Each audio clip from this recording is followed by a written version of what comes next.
Jake Turner never imagined that one split-second decision on a storm-ravaged pier would change his entire life. When he dove into the black, churning waters of Clearwater Bay to save a drowning mother and child, he had no idea who they were. He didn't wait for thanks. He didn't leave his name.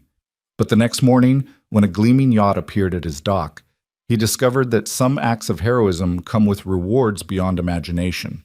Stay with me until the end, and comment what city you're watching from so I can see how far this story travels. The first drops of rain hit the wooden planks of Clearwater Bay Marina at exactly 6:47 p.m. on a Tuesday evening that Jake Turner would never forget. He'd been working the docks for 3 years now, ever since his world had collapsed in on itself like a house of cards in a hurricane. The work was simple, honest, and required little thought, which was exactly what he needed. Fix the boats, tie the lines, collect the paycheck, go home to his daughter, repeat. But that Tuesday, the universe had other plans. Jake stood at the edge of Pier 7, his weathered hands coiling a thick mooring rope with the kind of practiced efficiency that comes from doing the same task 1,000 times. At 34, he looked older, the kind of older that comes not from years but from loss.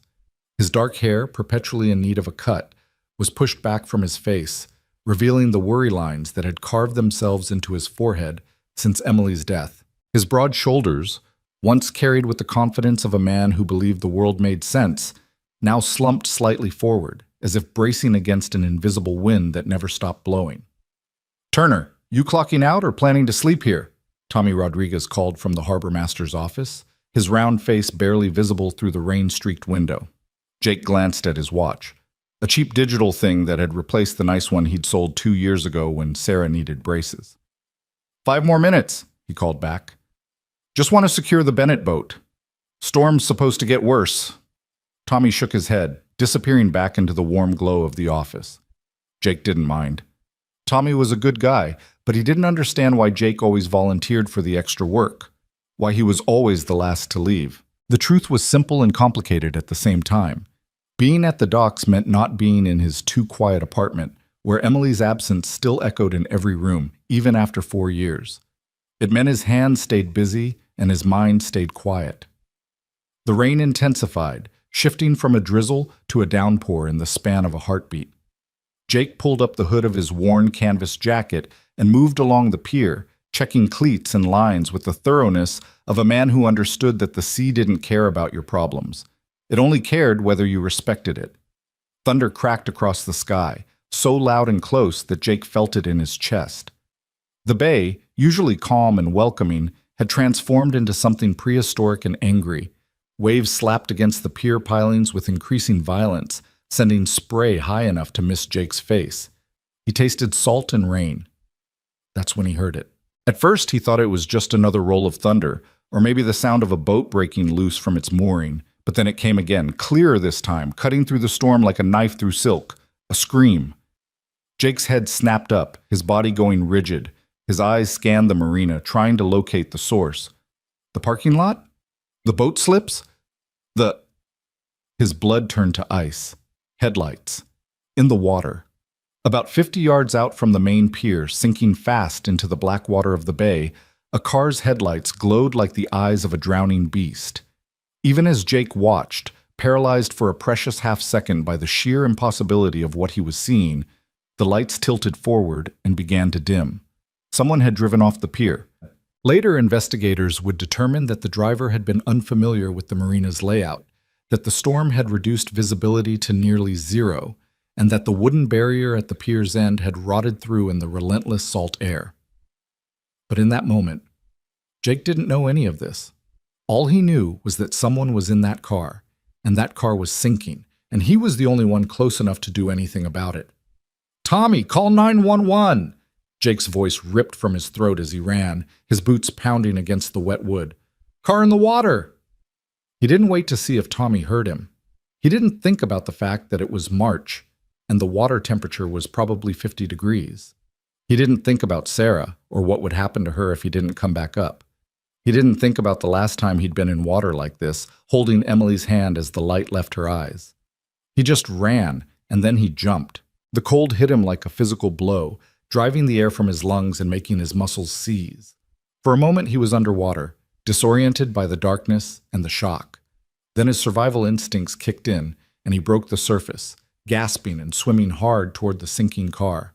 The rain hammered down, making it almost impossible to see. Each wave pushed him back, and his boots, stupid, he should have kicked them off, felt like anchors on his feet. But Jake had grown up on these waters. His father had been a fisherman, and before Emily, before Sarah, before everything had gone to hell, Jake had spent every free moment on a boat. The sea was in his blood, even if he'd tried to forget it. 20 yards. 15. 10. The car was a dark sedan, expensive looking, even in its death throes. It was sinking front first, the hood already completely submerged, water pouring in through gaps in the windows. Jake could see movement inside now, shadows thrashing against the glass. "Hold on," he shouted, though he knew they probably couldn't hear him over the storm. "I'm coming." 5 yards. 3. Jake reached the car just as water began spilling over the window ledges. He grabbed onto the door handle, trying to yank it open, but the water pressure was already too great. The door wouldn't budge. That's when he saw her face. A woman, mid-30s, with terror carved into every feature. Her mouth was open in a scream that Jake couldn't hear through the glass and the storm. Her hands were pressed against the window, fingers splayed. And in the back seat, barely visible through the rain and the darkness and the water, a child. A little boy, maybe 6 or 7, his face pressed against the rear window. The woman's eyes met Jake's, and in that moment, he saw everything. The desperate hope, the crushing fear, the unbearable knowledge that she was about to die and couldn't save her child. "The window!" Jake shouted, gesturing frantically. "Break the window!" But she was too panicked, or didn't understand, or didn't have anything to break it with. The water was at her shoulders now, rising fast. In the back seat, the boy's head tilted back as he fought to keep his face above the waterline. Jake made a decision. He took a deep breath and dove, swimming down along the side of the sinking car. His hands found what he was looking for. His belt. The heavy leather belt with the steel buckle that Sarah had gotten him last Father's Day, the one with "World's Best Dad" engraved on the back. He yanked it free from his waist and surfaced, treading water as he wrapped the buckle end around his fist. "Close your eyes," he shouted at the woman. "Turn away." She understood that. She grabbed her son, pulling him down below the water level, which was now up to her chin, and turned her body to shield him. Jake swung the belt buckle against the driver's side window with every ounce of strength he had. The first hit did nothing. The second produced a small star-shaped crack. The third, the window exploded in a shower of safety glass. Water immediately began rushing in even faster, and the car lurched downward. Jake had seconds, maybe less. He reached through the broken window, his hands finding the woman's arm. "Come on, now!" But she wasn't moving toward him. She was pushing something toward him instead. The boy. Through the churning water and broken glass, she shoved her son toward the window, toward Jake, toward air and life and survival. The child's small body tumbled through the opening, and Jake caught him, one arm wrapping around the tiny chest, even as his other hand reached back for the mother. "Your turn, come on!" The woman's hand found his, their fingers locking together. Jake pulled, straining against the suction of the sinking car. She was halfway through the window when the sedan pitched forward violently, dragging them all down. Water closed over Jake's head. His lungs, already burning from the cold and exertion, screamed for air. The boy in his arm thrashed weakly. He'd already swallowed water, was probably choking. Jake couldn't see anything now, couldn't tell which way was up, could only feel the woman's hand slipping from his grasp as the car pulled her down into the darkness. No, not again. Not like Emily. Jake's foot found something, the car's roof maybe, or the door frame, and he pushed off with every bit of strength left in his body. He kicked upward, his free arm wrapped tight around the boy, his other hand still gripping the woman's wrist, refusing to let go, refusing to lose someone else to the water. They broke the surface together. Jake gasped, coughed, nearly went under again. His legs were cramping from the cold, and his lungs felt like they were full of broken glass. But he had them both, the mother and the boy, both alive. "Swim," he choked out. "Have to swim." But the woman was barely conscious, and the boy wasn't moving at all. Jake did something he hadn't done in 4 years. He prayed. Then he started swimming. Later, he wouldn't remember the details. The way his body moved on pure instinct, keeping all three of them afloat. The sound of sirens cutting through the storm. The lights of the emergency vehicles painting the rain red and blue and white. The moment strong hands reached down from the pier and pulled the boy from his arms, then the woman, then finally him. He collapsed on the wooden planks, water pouring from his clothes, his entire body shaking so violently he couldn't control it. Someone, a paramedic, he thought, threw a blanket over his shoulders and shined a light in his eyes. Sir, can you hear me? What's your name?" "Jake," he managed through chattering teeth. "The boy, is he—" "They're working on him now. You did good, Jake. You did real good." Through the chaos of emergency personnel, Jake could see a cluster of paramedics around the small form of the boy, performing CPR. 1 compression. 2. 3. "Come on, kid. Come on." And then, a cough. Water expelled from small lungs, a gasp, a cry. The boy was alive. Relief crashed over Jake with such force that he nearly passed out. He slumped back against the pier, his eyes closing. "We need to get you to the hospital," the paramedic was saying. "You've got hypothermia and—" "I'm fine," Jake interrupted, though he was anything but. "The woman, the mother, is she—" "She's breathing, unconscious, but breathing. We're loading her into the ambulance now." Jake forced his eyes open, forced himself to focus. Through the crowd, he could see them lifting a gurney into the ambulance. The woman lay still, her wet hair plastered to her face. Even from here, even through the rain and chaos, he could see she was beautiful. But that wasn't what caught his attention. It was the clothes. The jewelry that glinted on her wrist even under the harsh emergency lights. The designer shoes that one of the paramedics had removed. This wasn't just anyone they'd pulled from the bay. This was someone with money. A lot of money. "Sir, we need to get your information," another paramedic said, approaching with a clipboard. "For our report. Can you tell me your full name and—" But Jake was already moving, peeling off the blanket and stumbling to his feet. His legs threatened to give out, but he forced them to hold. "Sir, you really should—" "I have to go," Jake said. "My daughter. I need to check on my daughter." It wasn't entirely a lie. Sarah was with Mrs. Chen next door, but she'd be expecting him home soon. And the truth was, Jake couldn't stand the thought of paperwork, of questions, of people calling him a hero when all he'd done was what anyone would do. What he should have done 4 years ago, when Emily had fallen overboard during that storm, and he'd been just a second too slow, a moment too late. He slipped away into the rain before anyone could stop him, moving through the shadows at the edge of the emergency lights. Tommy caught sight of him and started to call out, but Jake held up a hand, a gesture that somehow communicated both "I'm okay" and "please don't." And Tommy, good guy that he was, nodded and looked away. Jake made it to his truck, an ancient Ford that barely ran, and collapsed into the driver's seat. His hands shook so badly it took 3 tries to get the key in the ignition. As he pulled out of the parking lot, he caught one last glimpse in his rearview mirror. The ambulance doors closing, red lights spinning, carrying the mother and son away to safety. He'd done it. They were alive. Both of them. So why did he feel like he was drowning? The drive home took 15 minutes, though Jake didn't remember most of it. He moved on autopilot, his brain still stuck in that moment underwater, feeling the woman's hand slipping from his, knowing he was about to lose them both. But he hadn't. This time, he hadn't. Mrs. Chen took one look at him when he knocked on her door and gasped.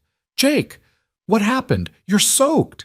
"Fell in the bay," he said, managing something approximating a smile. "Stupid accident. Is Sarah asleep?" "Out like a light an hour ago." Mrs. Chen's eyes narrowed, seeing through the lie but gracious enough not to call him on it. "She's on the couch. I'll help you carry her." "I got her. Thanks for watching her, Mrs. Chen." He scooped his 9-year-old daughter into his arms, marveling as he always did at how much she looked like Emily. Same dark curls, same small nose, same way of frowning slightly in her sleep, like she was working through complicated math problems in her dreams. "You're cold, Daddy," Sarah murmured without opening her eyes, instinctively burrowing closer to his chest. "I know, baby. Let's get you home." Their apartment was only 2 doors down, a small two-bedroom in a building that had seen better decades. Jake had tried to make it cheerful, but there was only so much you could do with hand-me-down furniture and walls that hadn't been painted since the 80s. Still, it was theirs. It was home. He tucked Sarah into her bed, pulling the blanket up to her chin. She grabbed his hand before he could pull away. "You smell like the ocean," she whispered, still half asleep. "I was working on the boat slate," he said softly. "Go back to sleep."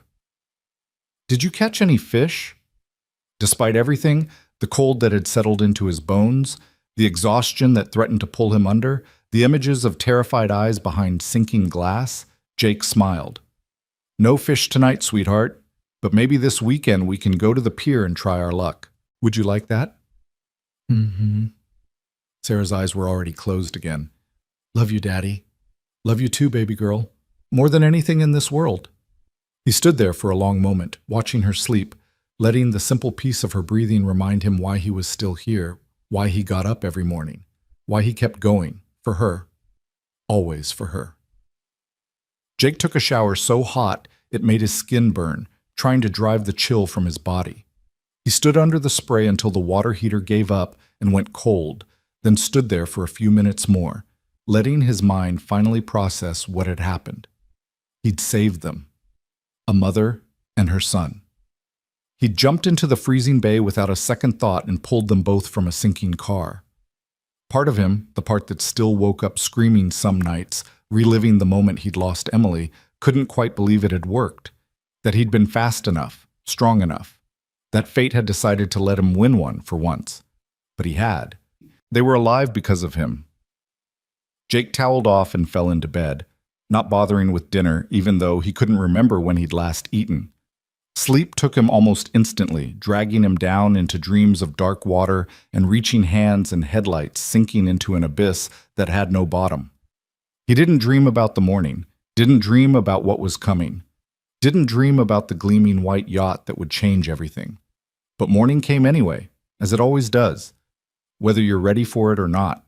The alarm clock's shrill beeping dragged Jake from a restless sleep at 5:30 a.m., the same as every morning.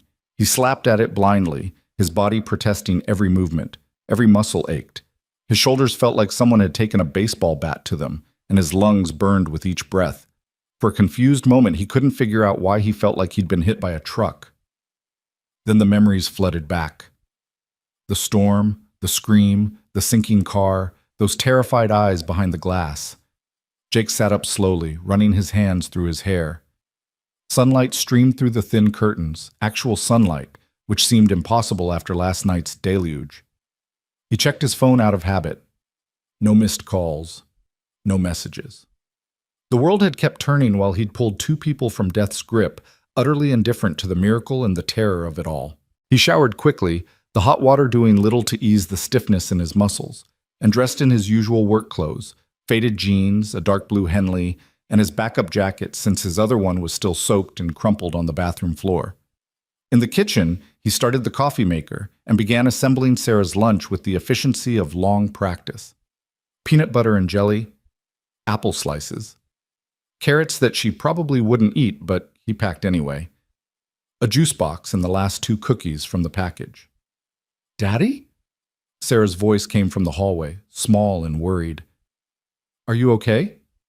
Jake turned to find his daughter standing in her pajamas, her dark curls a wild halo around her face.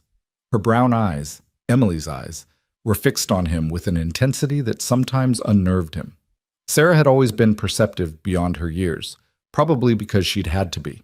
When you lost your mother at 5 years old, you learned to read the adults around you, to gauge whether their "I'm fine" was real or just another lie told to protect you.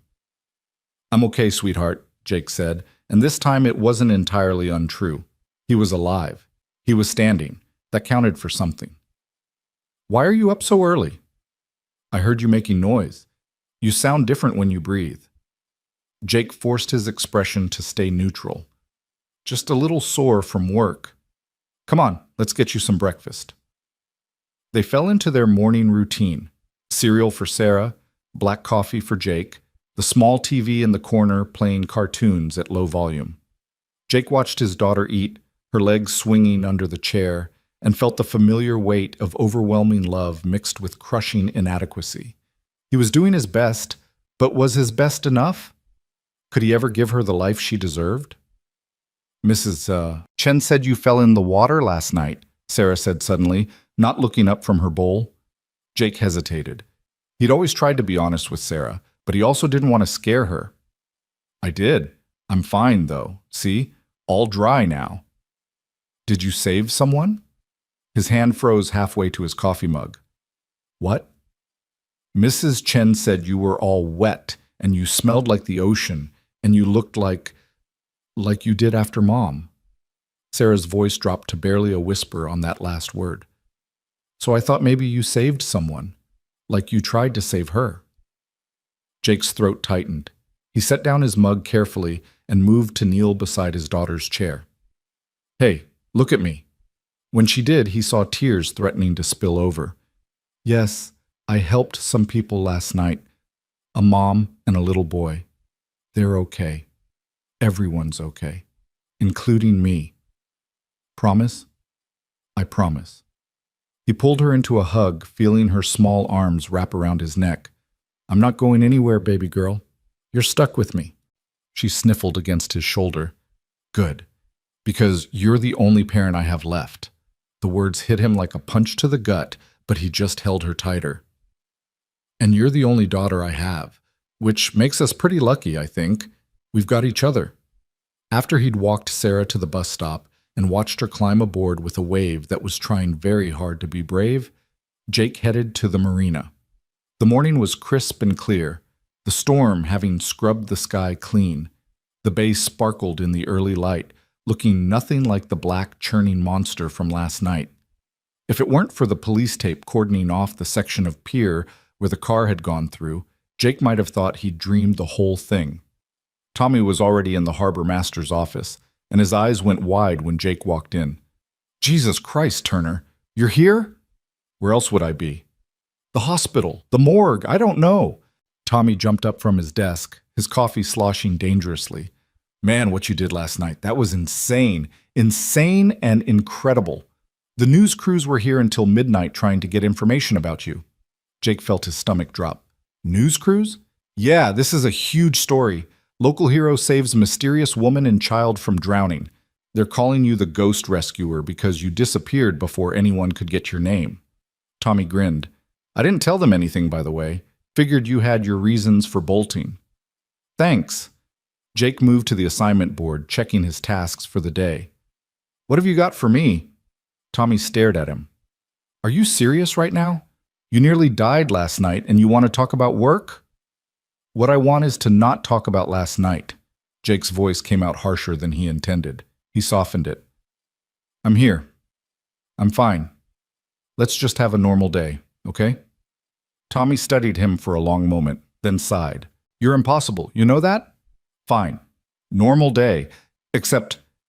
He trailed off, his expression shifting to something Jake couldn't quite read. Uncertainty? Excitement? Except what? You should probably head down to Pier 3 first. Why? What's wrong with Pier 3? Tommy's grin returned, wider this time. Nothing's wrong with it. Just go look. Jake felt a prickle of unease, but headed out without further questions. The marina was laid out in a series of piers that extended into the bay like the fingers of a hand. Pier 7, where Jake had been last night, handled the working boats, fishing vessels, tugboats, the occasional small cargo ship. Pier 3 was different. Pier 3 was for the luxury boats, the yachts that cost more than Jake would make in 10 lifetimes.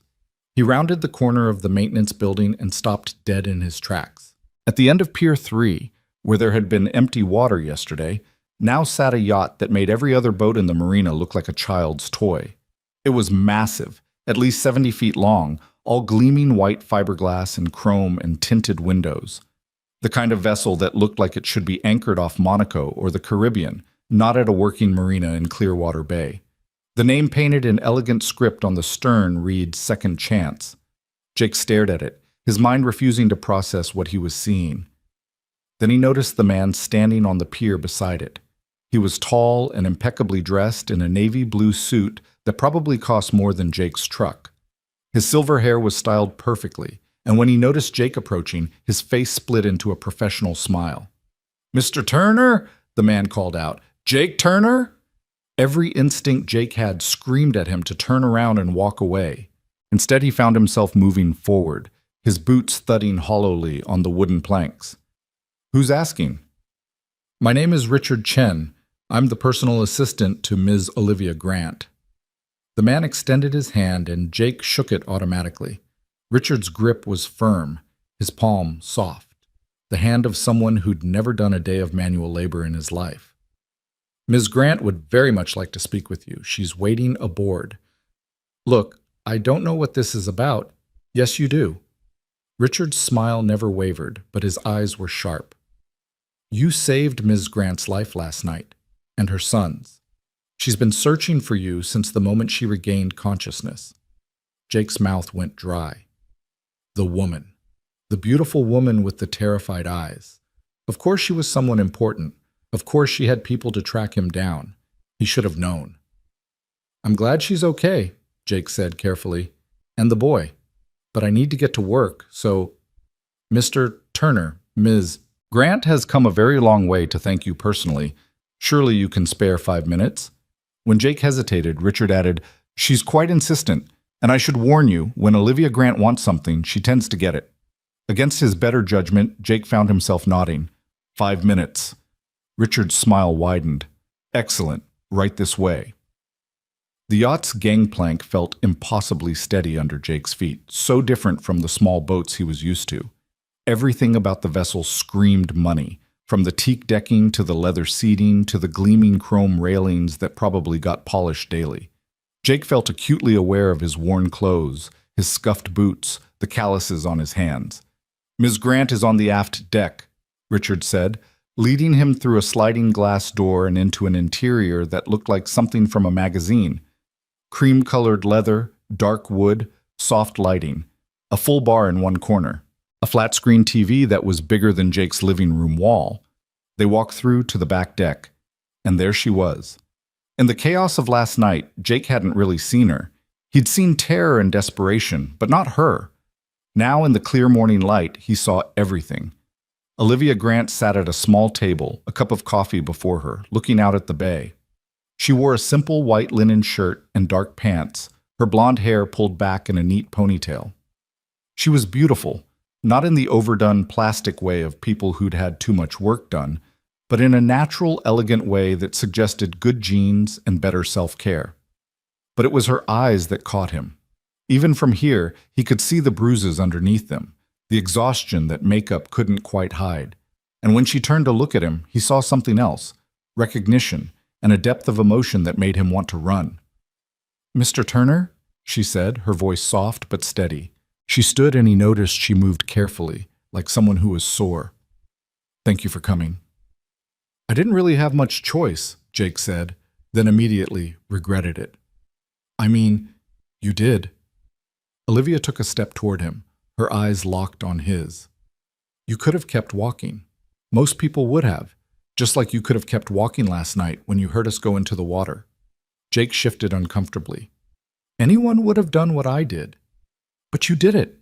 You dove into freezing water in the middle of a storm. You broke through a car window with your bare hands. You pulled both Eli and me to safety, even when the car was dragging us down." Her voice cracked slightly on her son's name. "The doctor said we would have had maybe 30 more seconds before we drowned. 30 seconds, and you got to us with perhaps 10 to spare." "Is your son okay?" Jake asked, needing to shift the focus away from himself. Olivia's face transformed, a smile breaking through the serious expression. "He's perfect. A little water in the lungs, some bruising, but perfect. He's sleeping below deck right now. The doctors wanted him to stay in the hospital another night for observation, but Eli insisted he was fine, and—" She laughed softly. "When Eli insists on something, he usually gets his way. Stubborn, like his mother. I'm glad he's okay. He wants to meet you. He's been talking about you non-stop since he woke up. The man who came through the window like a superhero. His words, not mine, though I can't say I disagree with the sentiment." Jake felt his face heat. "I'm not a hero. I'm just a guy who was in the right place at the right time." A guy who nearly died saving strangers. Olivia took another step closer. Mr. Turner, Jake, just Jake. Jake. She said his name like she was tasting it, committing it to memory. I need to ask you something, and I need you to be honest with me. Why did you leave last night? The paramedics said you disappeared before they could get your information. Tommy at the harbor office said you never stick around for recognition. Why? The question hung in the air between them. Jake could feel Richard somewhere behind him, watching, listening. He could feel the weight of Olivia's gaze, measuring him, trying to understand him. Because it doesn't matter, he said finally.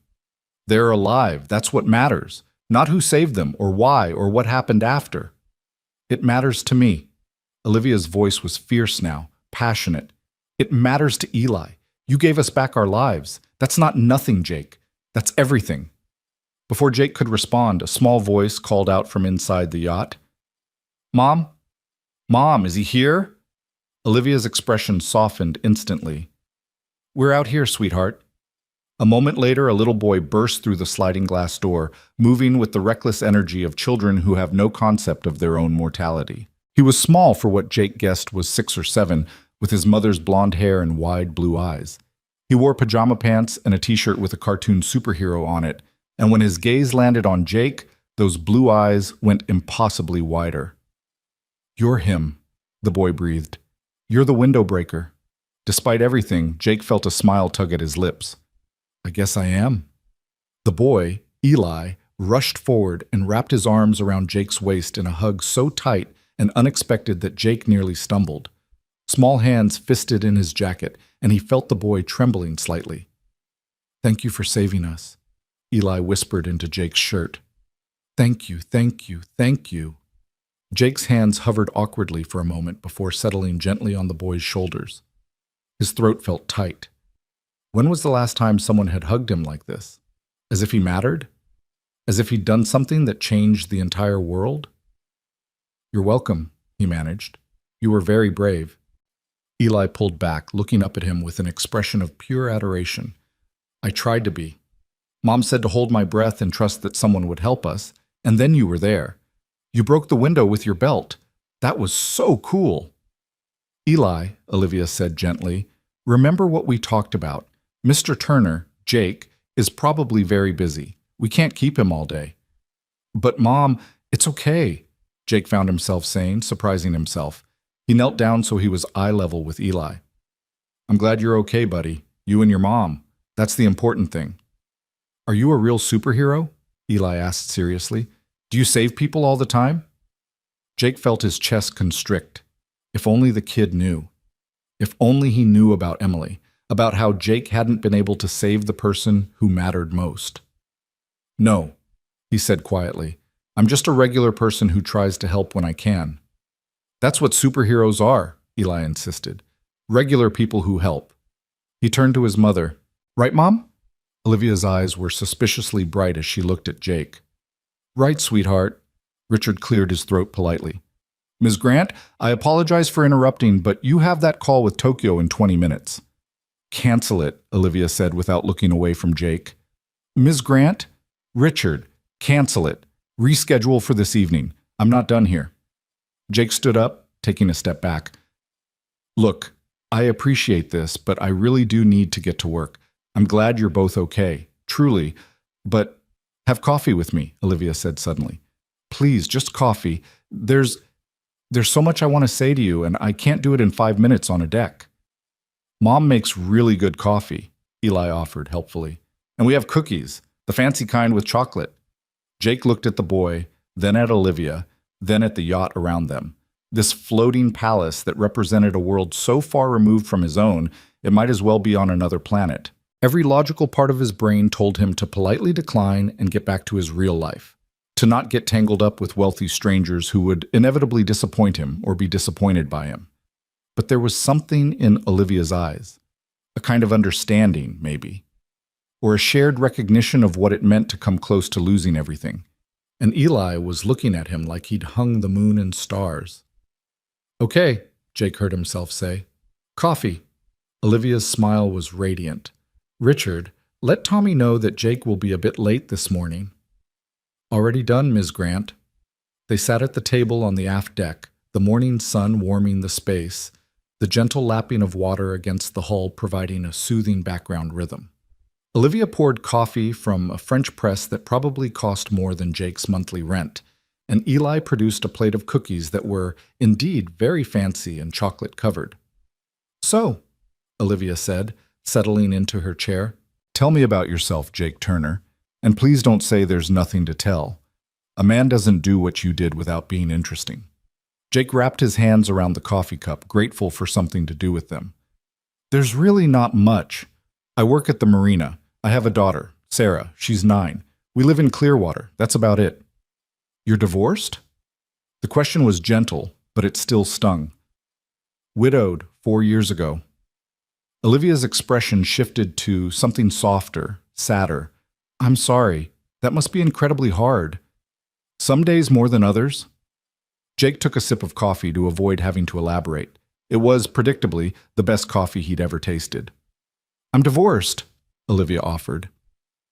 2 years now. Eli's father decided that being married to someone who worked 80-hour weeks wasn't what he signed up for, even though he knew exactly what he was signing up for when he married the CEO of a shipping company. She shrugged, but Jake could see the hurt underneath. Such is life. "Daddy's a jerk," Eli announced cheerfully through a mouthful of cookie. "But we're better without him, right, Mom?" "Eli, you said so. You said we were better as a team, just us two." Olivia sighed, but she was smiling. "I did say that, and it's true. Though perhaps we shouldn't call people jerks at the breakfast table. Even if they are jerks. Especially if they are jerks." Jake found himself smiling despite the awkwardness of the situation. There was something disarmingly normal about their banter, something that made the yacht and the wealth and the strangeness of it all fade into the background. "What were you doing out here last night?" Jake asked. "During the storm, I mean." Olivia's expression clouded. "Being stupid, mostly. We'd just flown in from New York. I have had business meetings scheduled for today in Clearwater. There's a potential acquisition I'm working on." She paused, took a breath. "The storm came in faster than anyone predicted. My driver said we should wait it out at the airport, but I insisted we push through. I wanted Eli in a proper bed, not sleeping in an airport chair, and I thought, God, I don't even know what I thought, that we'd make it, that it would be fine." "You couldn't have known," Jake said. "Couldn't I? The radar showed the storm. The advisories were clear. I knew better, but I pushed anyway, because that's what I do. I push." Her voice dropped. "I pushed, and I nearly killed us both." "But you didn't." Jake leaned forward, catching her gaze. "You survived. Eli survived. That's what counts. Because of you. Because you kept your head in a crisis. Because you protected your son. Because you fought." Jake surprised himself with the intensity in his own voice. "I was just the assist. You did the hard part." Olivia stared at him for a long moment, and Jake saw her eyes growing glassy. Then she blinked rapidly and looked away, composing herself. "You're very kind." "I'm honest." They sat in silence for a moment, drinking coffee, watching the bay glitter in the morning light. Eli had gotten up to look over the railing, pointing out fish to himself in a running commentary that required no audience. "I want to do something for you," Olivia said finally. "Something meaningful. Not just as a thank you, but as an acknowledgement of the debt I owe you." Jake immediately tensed. "You don't owe me anything. I owe you everything, my life, my son's life, our future." She set down her cup. "I've been making calls since 5 this morning, trying to track you down, trying to learn about you. Do you know what I found?" "I don't think I want to know." "You're being underpaid at the marina, significantly. Tommy speaks very highly of you, says you're the hardest worker he's ever had, that you know boats better than anyone, that you're reliable and skilled and should be making twice what you're earning." Jake's jaw tightened. "That's none of your business." "You're right, it's not. But here's what else I learned. You're a single father raising a daughter on a dock worker's salary. You've been taking every extra shift you can get. You sold your car 2 years ago and now drive a truck that Tommy says breaks down at least once a month. Your apartment is in a building with a reputation for poor maintenance and higher crime rates. She held up a hand when Jake started to protest. I'm not judging, I'm observing. And what I'm observing is a good man doing his absolute best with limited resources. A lot of people are in that situation, Jake said tightly. That doesn't make me special. No. What makes you special is that despite all of that, when you heard someone in trouble, you didn't hesitate. You didn't think about the risk to yourself or what would happen to your daughter if you didn't come back up. You just jumped. Jake stood abruptly, his chair scraping against the deck. I need to go. Please don't. Olivia stood as well, moving around the table. Jake, please, I'm handling this badly. I'm not trying to insult you or make you feel small. I'm trying to help. I don't need help. Everyone needs help sometimes. There's no shame in that. There is when it comes from pity. Jake's voice was harder than he intended. I appreciate what you're trying to do, but I don't need charity from someone I pulled out of the bay. Olivia flinched as if he'd struck her. For a moment, they just stood there, tension crackling between them like electricity. Then Eli's voice cut through it. Don't go, the little boy said, and when Jake turned, he saw that Eli had moved closer, his blue eyes pleading. Please don't go. We just wanted to say thank you, right? We wanted to be nice. And just like that, all of Jake's anger evaporated, leaving only exhaustion in its wake. He crouched down in front of Eli. You are being nice. Both of you. I'm sorry. I'm not good at accepting help or thanks or any of this. Why not? Eli asked with the directness of children who haven't learned that some questions are impolite. Because I'm not used to it, Jake said honestly. And because it makes me feel like maybe I don't deserve it. That's dumb, Eli declared, and despite everything, Jake laughed. You're probably right.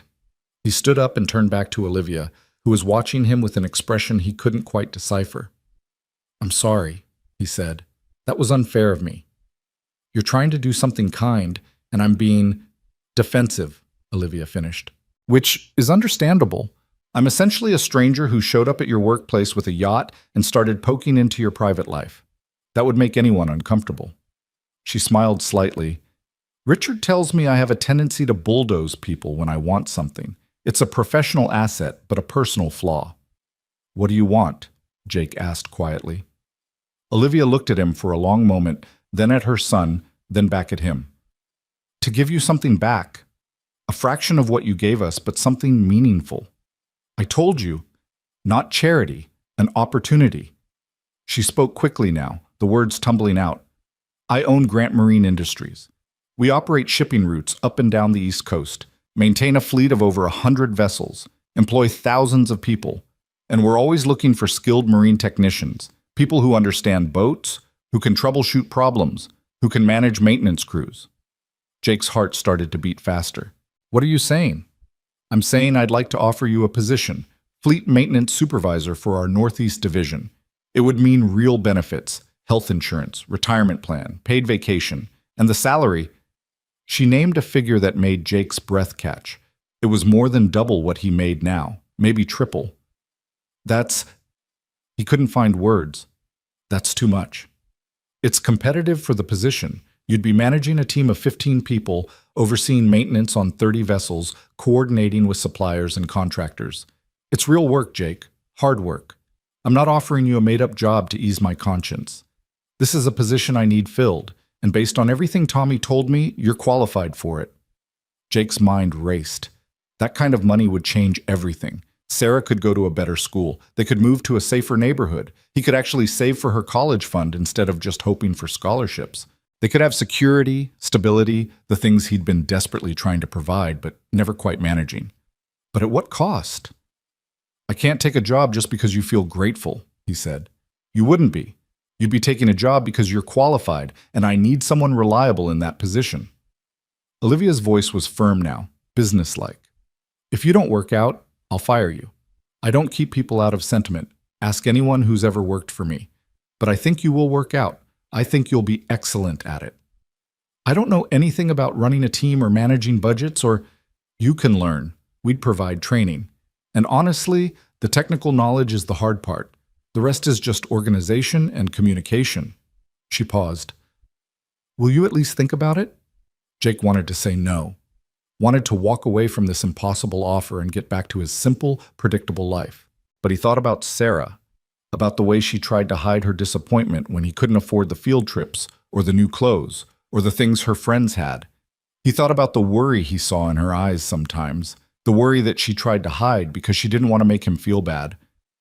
"I'll think about it," he heard himself say. Olivia's face lit up. "Really? Really? But I'm not promising anything. I'm not asking for promises, just consideration." She pulled a business card from her pocket. She'd been carrying it this whole time, Jake realized, confident he would say yes. "My direct line is on there. Call me when you've decided, or if you have questions, or if you just need someone to talk through the pros and cons." Jake took the card, the expensive paper stock heavy in his fingers. Olivia Grant, Chief Executive Officer, Grant Marine Industries, a Manhattan address, multiple phone numbers. This was real. This was actually happening. "I should go," he said. "Tommy's going to send a search party." "Of course. Thank you for the coffee and conversation." Eli rushed forward for another hug, and this time Jake was ready for it. He hugged the boy back, feeling the small body relax against him. "Be good for your mom," he said, "and stay away from piers during storms." "I will. Will you come back to visit?" Jake glanced at Olivia, who was watching them with that same soft expression. "Maybe," he said, not wanting to promise something he couldn't deliver. "We'll see." He left the yacht feeling like he'd stepped out of a dream and back into reality. The marina looked the same as it always did: weathered wood, boats of varying quality, the smell of salt and diesel fuel. But Jake felt different, off balance, like the ground had shifted beneath his feet and he hadn't quite found his footing again. Tommy was waiting at the harbor master's office with a knowing grin. "So? How'd it go with the rich lady?"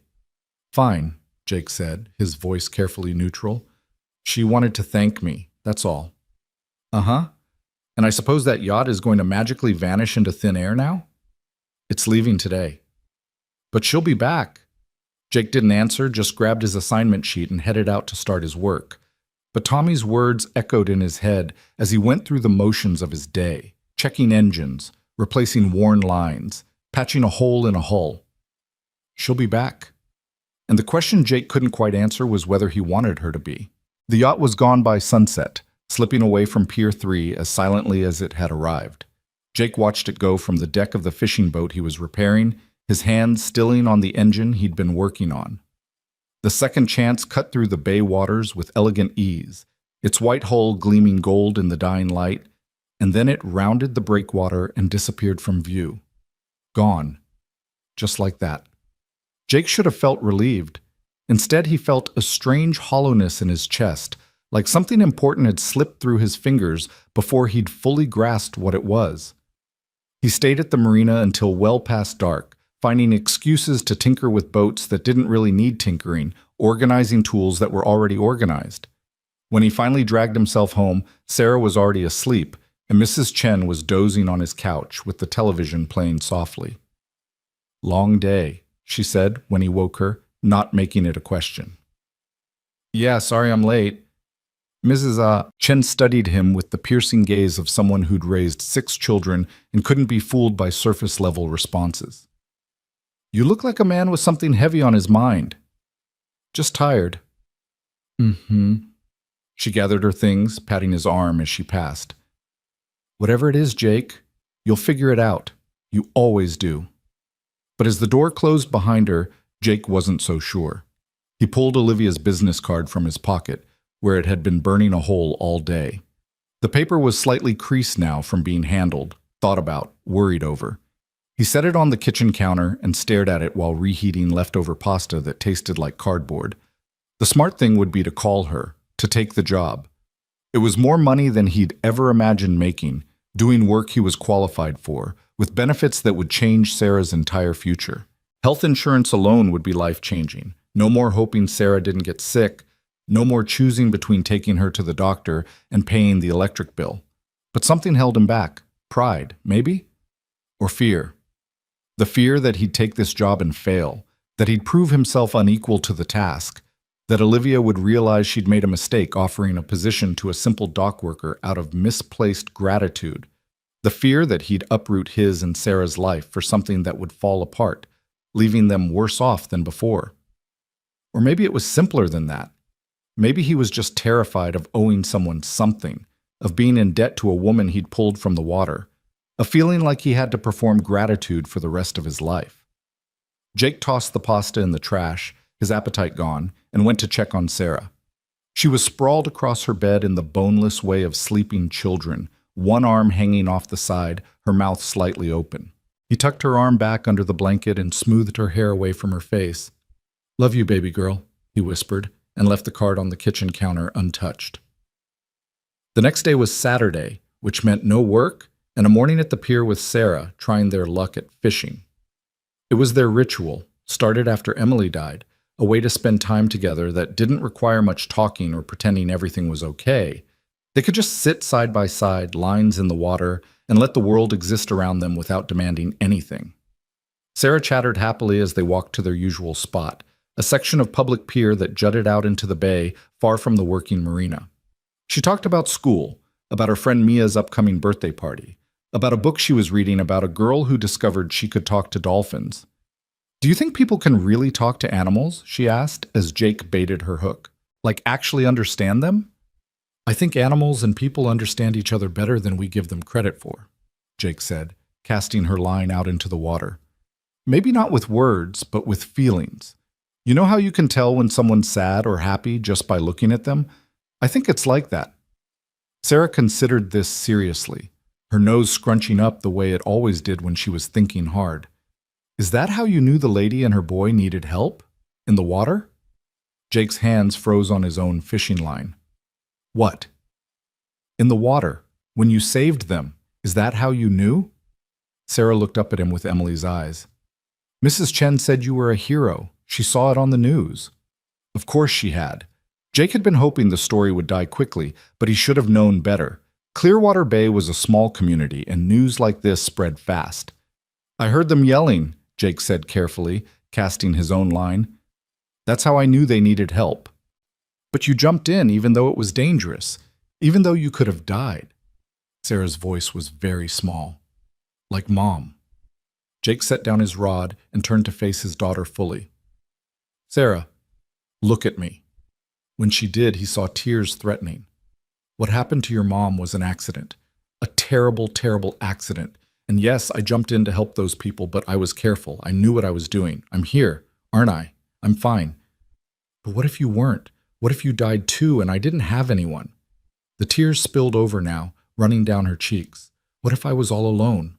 Jake pulled her into his arms, holding her tight while she cried into his shoulder. "You will never be alone," he said fiercely. "Never. I'm not going anywhere. I promise you that."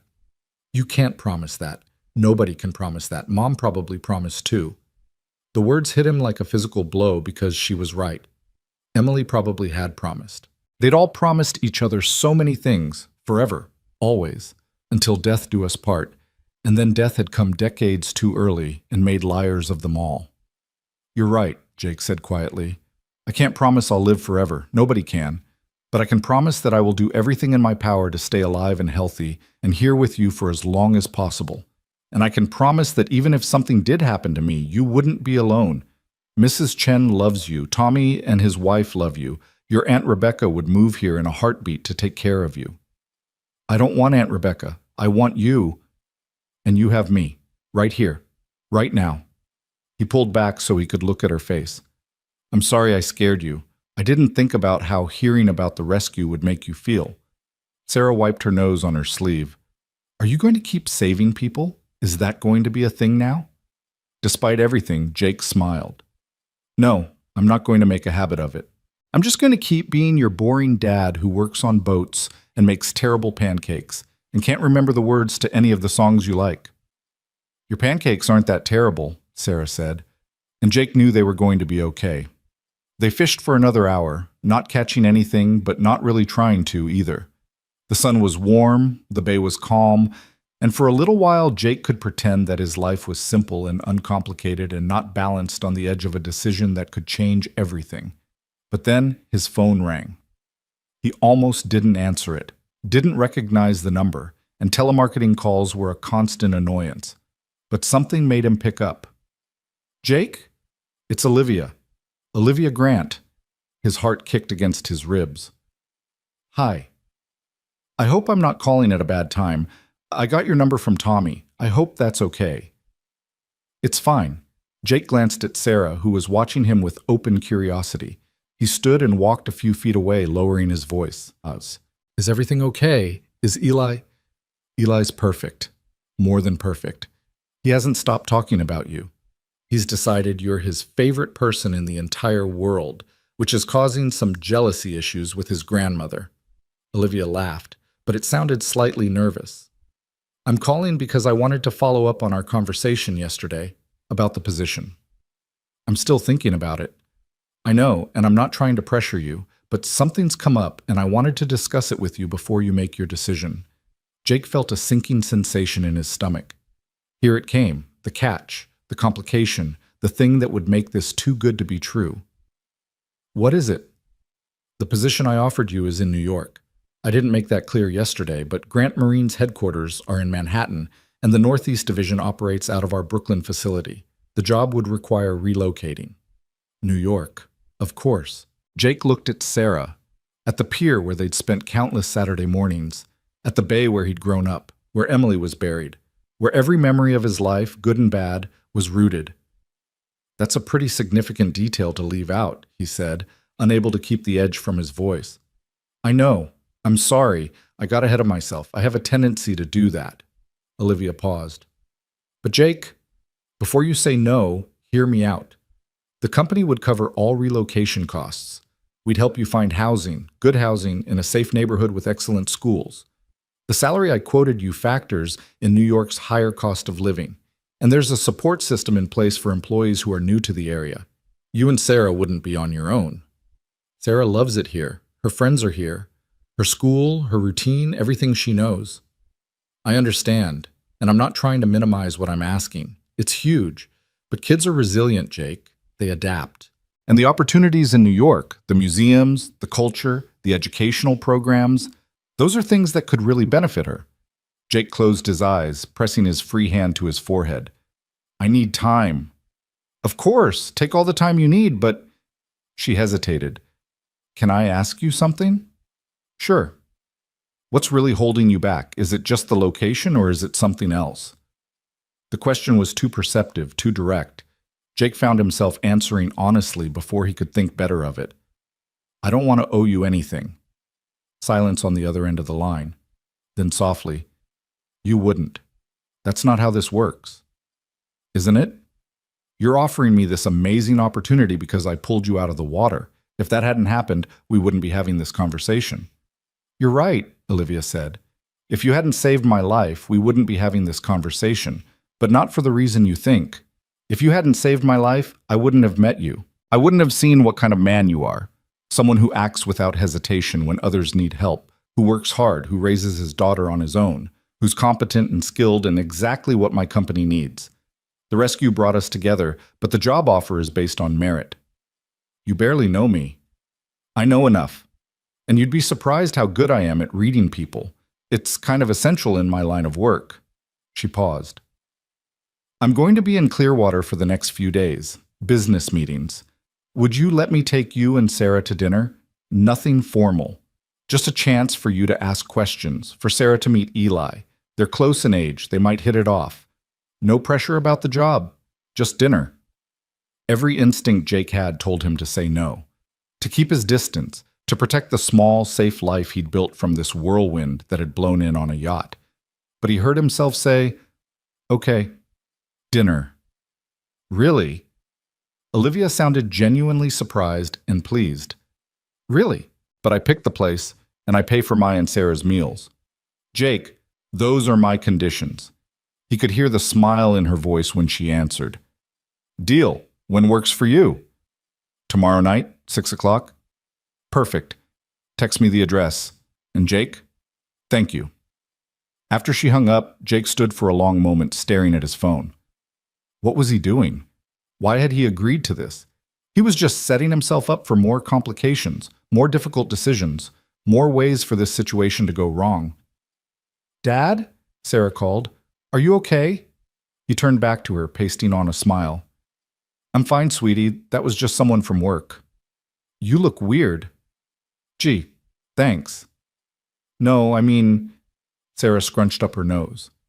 You look happy weird. Or maybe scared happy. It's hard to tell.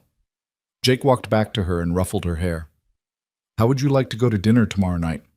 There's someone I want you to meet. Who? A little boy named Eli. He's about your age and his mom. Sarah's eyes went wide.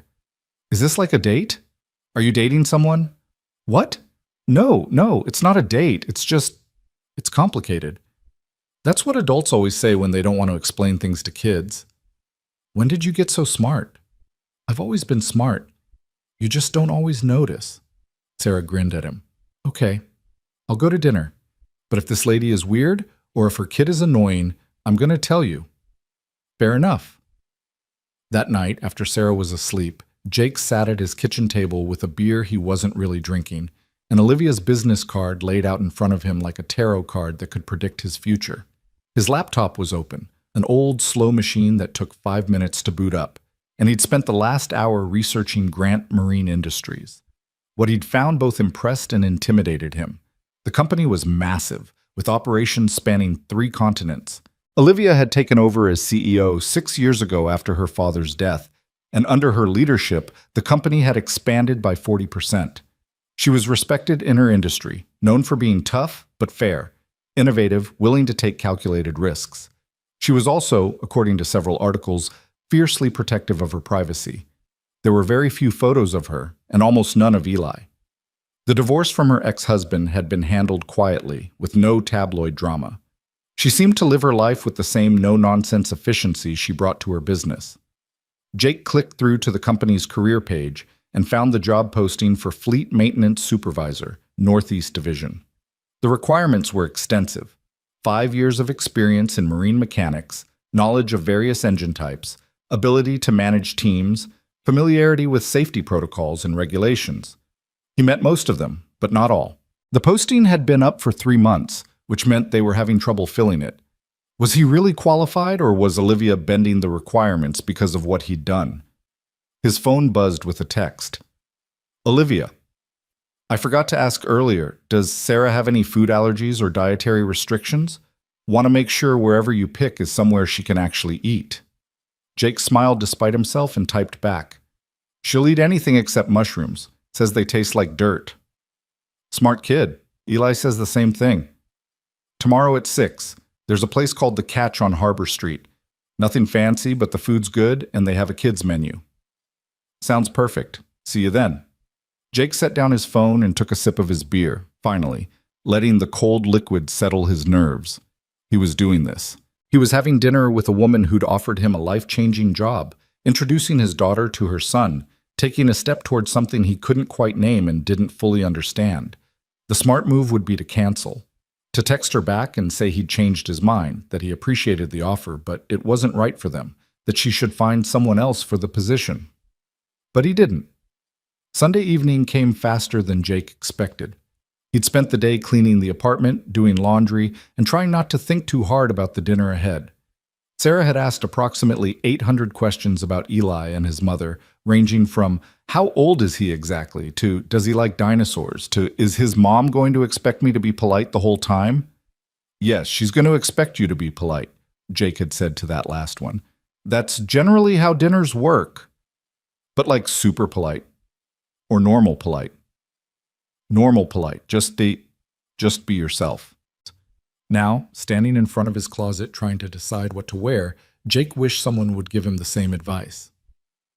Be yourself. Except he wasn't sure who that was anymore. The guy who worked on boats and came home smelling like diesel? The father who could barely make rent? The man who'd once had dreams and ambitions before life had beaten them out of him? He settled on dark jeans and a button-down shirt, nicer than his work clothes but not trying too hard. Sarah had chosen a purple dress with leggings and her favorite sneakers, the ones with sparkles. She'd insisted on brushing her own hair, which meant it was slightly crooked, but Jake didn't have the heart to tell her. The Catch was busy when they arrived, filled with the Sunday dinner crowd. Families, couples, groups of friends enjoying the last night before the work week began.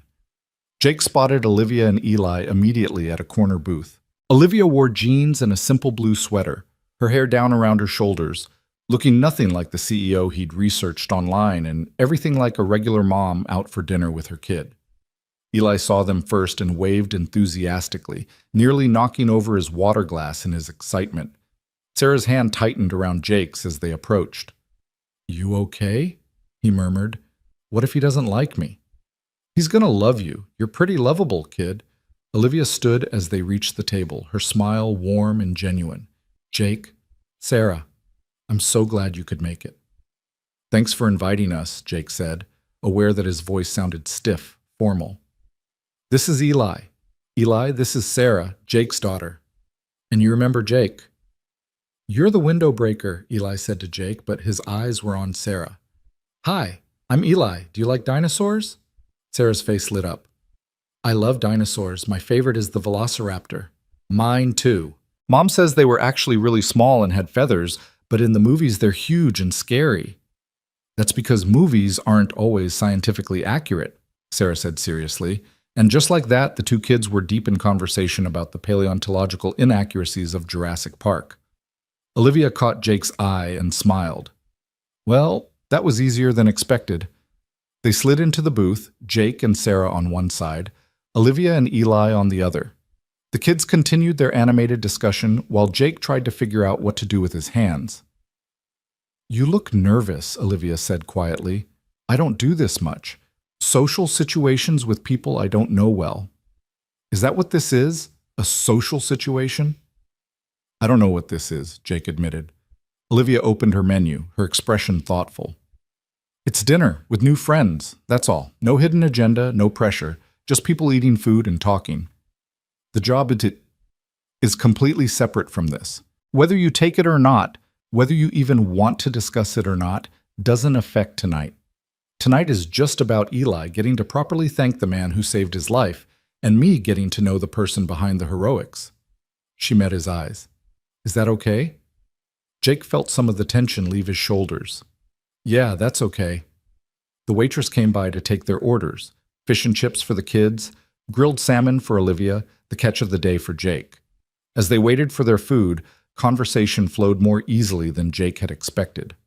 Olivia asked Sarah about school, and Sarah launched into a detailed explanation of the solar system project she was working on. Eli interjected with his own knowledge about planets, and soon the two kids were debating whether Pluto should still be considered a planet. "What do you think?" Olivia asked Jake. "Team Pluto or Team 8 planets?" "I think I'm glad I don't have to make these decisions," Jake said, and she laughed. "Diplomatic answer." "I have to be diplomatic. Sarah feels very strongly about Pluto's demotion. She wrote a letter to NASA when she was 7, demanding they reinstate it." "Did they respond?" "They sent her a very nice form letter explaining the definition of a planet. She keeps it on her bulletin board as evidence of institutional injustice." Olivia's laugh was genuine, reaching her eyes. "She sounds like Eli. He wrote to the president last year asking why we don't have flying cars yet. He was very disappointed with the response." The food arrived, and they ate while the conversation continued. Jake found himself relaxing, actually enjoying the evening. Olivia was easy to talk to, funny, self-deprecating, willing to laugh at herself. She told stories about Eli's antics that had Jake grinning, and she listened intently when he shared stories about Sarah's precociousness. At one point, while the kids were absorbed in drawing on the paper tablecloth with crayons the restaurant provided, Olivia said quietly, "Thank you for giving this a chance." "Giving what a chance?" "This. Letting me into your life a little. I know it's not easy." She paused. "For what it's worth, I looked into you. Not in a creepy way, just in a due diligence way, and I found out about your wife, about the accident. I'm sorry." Jake's jaw tightened. "That's not something I like to talk about." "I understand, but I wanted you to know that I know, and that I understand why trusting someone new might be difficult." "You don't know anything about it," Jake said more harshly than he intended. Sarah's head came up, her expression worried, and he forced himself to soften his voice. "Sorry, it's not something I discuss with people."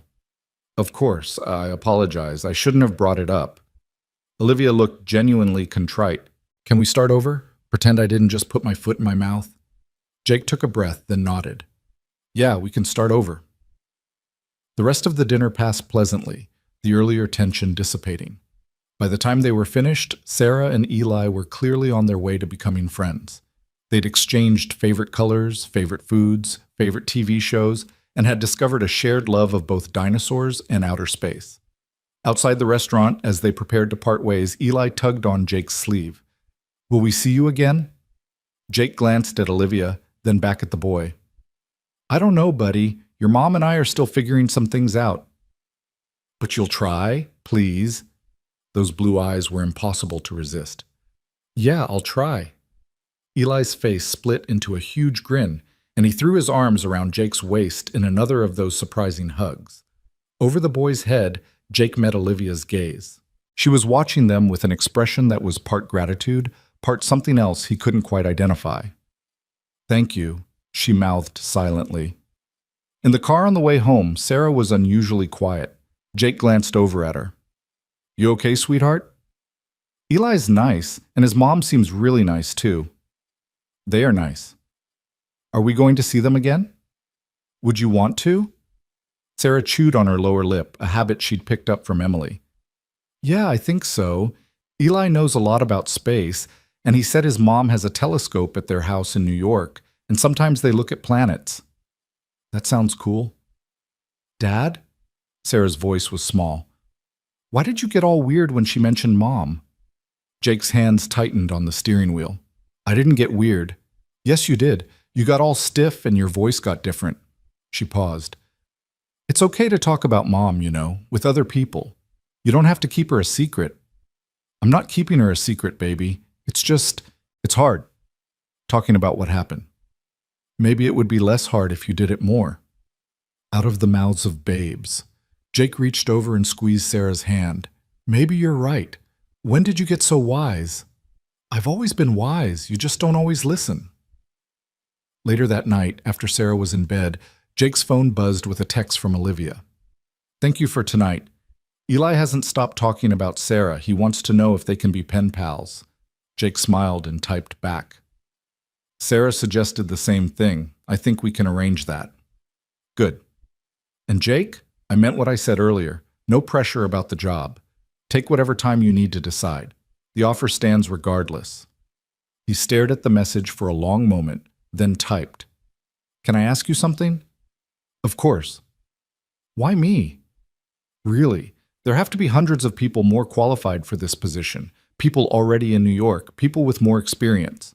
Why are you so determined to give this job to someone you just met? The three dots appeared, disappeared, appeared again. Finally, her response came through.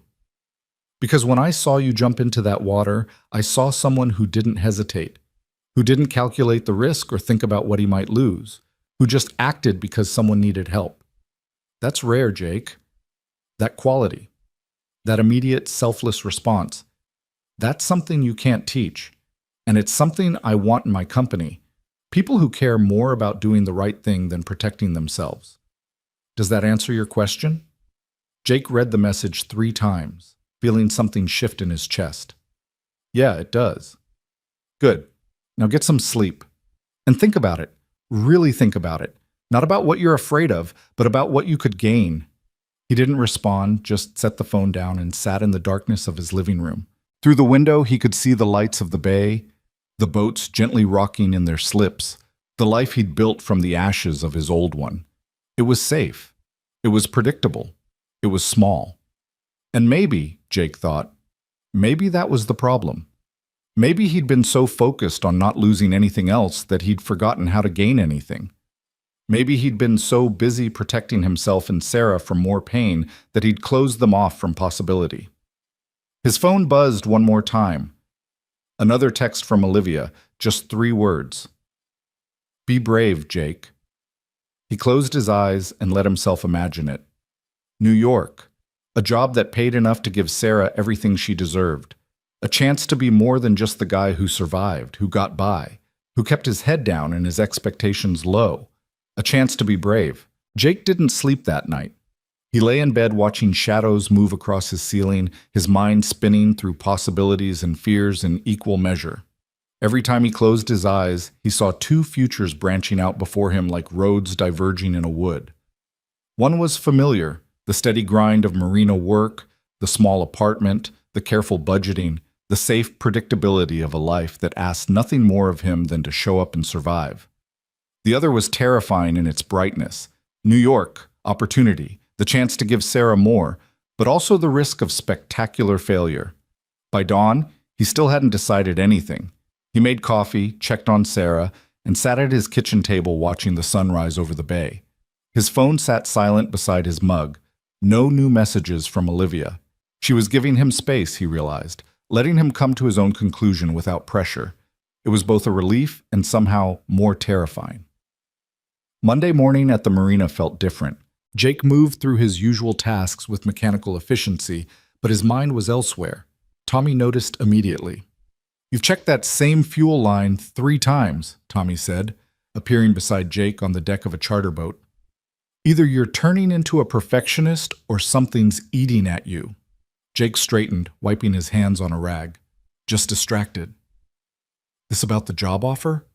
Jake's head snapped up. "How did you— Please, you think Olivia Grant called here asking about you without me figuring out she was up to something?" Tommy crossed his arms, his expression somewhere between amused and concerned. "She asked a lot of questions about your work ethic, your skills, your reliability. Woman was doing her homework. She offered me a position in New York, fleet maintenance supervisor." Tommy's eyebrows shot up. "That's a hell of an offer." "Yeah. So why do you look like someone just told you the world is ending?"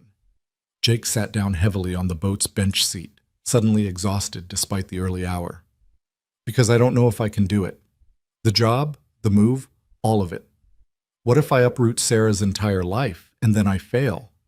What if I get there and realize I'm in over my head? I'm a dock worker, Tommy. I fix engines and tie knots. I don't supervise teams or manage budgets or deal with corporate executives." Tommy was quiet for a moment, then sat down beside him. "You remember when I hired you 3 years ago after Emily died?"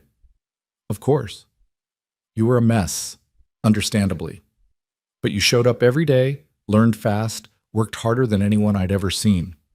Within 6 months, you knew more about these boats than guys who'd been doing it for 20 years. Tommy paused. "You think that happened by accident? You're smart, Jake. You're capable. You've just convinced yourself you're not, because staying small feels safer." The words hit harder than Jake expected. "I have Sarah to think about. It's not just about me." "No, it's not. It's about giving that little girl the best life possible. And maybe, just maybe, that means taking a risk." Tommy stood, brushing off his pants. "But that's your call to make. Just don't let fear make it for you." Jake spent his lunch break walking along the pier, his phone heavy in his pocket. He thought about calling Olivia, but what would he say?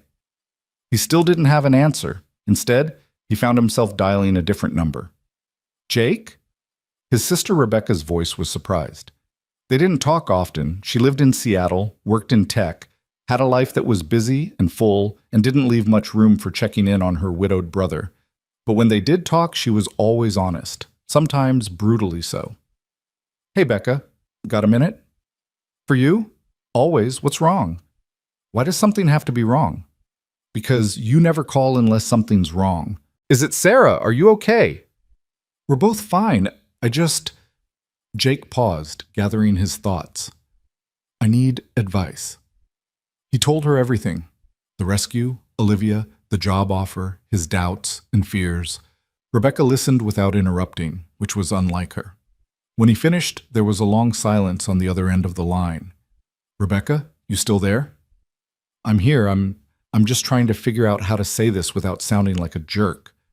She took a breath. "Jake, you've been hiding for 4 years, and I get it. Emily's death was devastating, but you can't use it as an excuse to stop living forever." "I'm not hiding." "Yes, you are. You're working a job you're overqualified for, living in an apartment that's too small, and telling yourself it's noble sacrifice when really, it's just fear." Her voice softened. "I loved Emily too. She was the best sister-in-law I could have asked for, but she wouldn't want this for you. She wouldn't want you playing it safe, making yourself small, teaching Sarah that the world is something to be afraid of. Jake's throat tightened.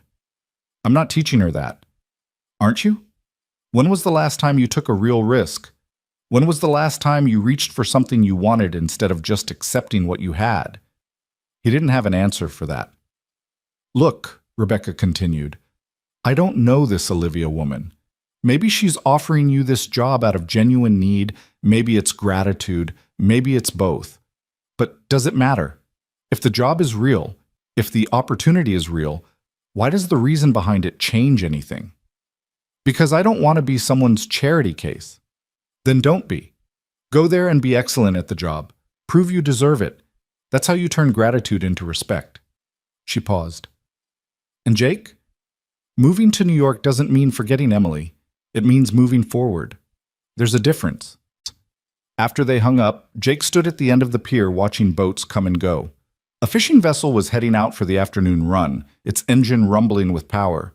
He'd worked on that engine just last week, replacing worn belts and adjusting the timing. The captain had been impressed with how much better it ran, had told Tommy that Jake had a gift for understanding how things worked. Maybe Rebecca was right. Maybe he'd been selling himself short, convincing himself he was less capable than he actually was because it was easier than risking failure. His phone buzzed. A text from Sarah's school. Parent-teacher conference scheduled for Thursday at 3 p.m. Please confirm attendance. Jake confirmed, then texted Mrs. Chen to see if she could pick Sarah up that day. Another text came through almost immediately, this one from an unknown number. Hi, Mr. Jake. This is Eli. Mom gave me Sarah's number and I wrote her a letter. Do you think she'll write back? Jake smiled despite his complicated thoughts. He saved Eli's number and responded. I'm sure she will. She loved meeting you too. Mom says you're thinking about moving to New York. I hope you do. We could be friends. The simple honesty of children. No calculation, no hidden agendas, just straightforward truth. Eli wanted them to move to New York because he'd made a friend and wanted to keep her. I'm thinking about it, Jake typed back. No decisions yet.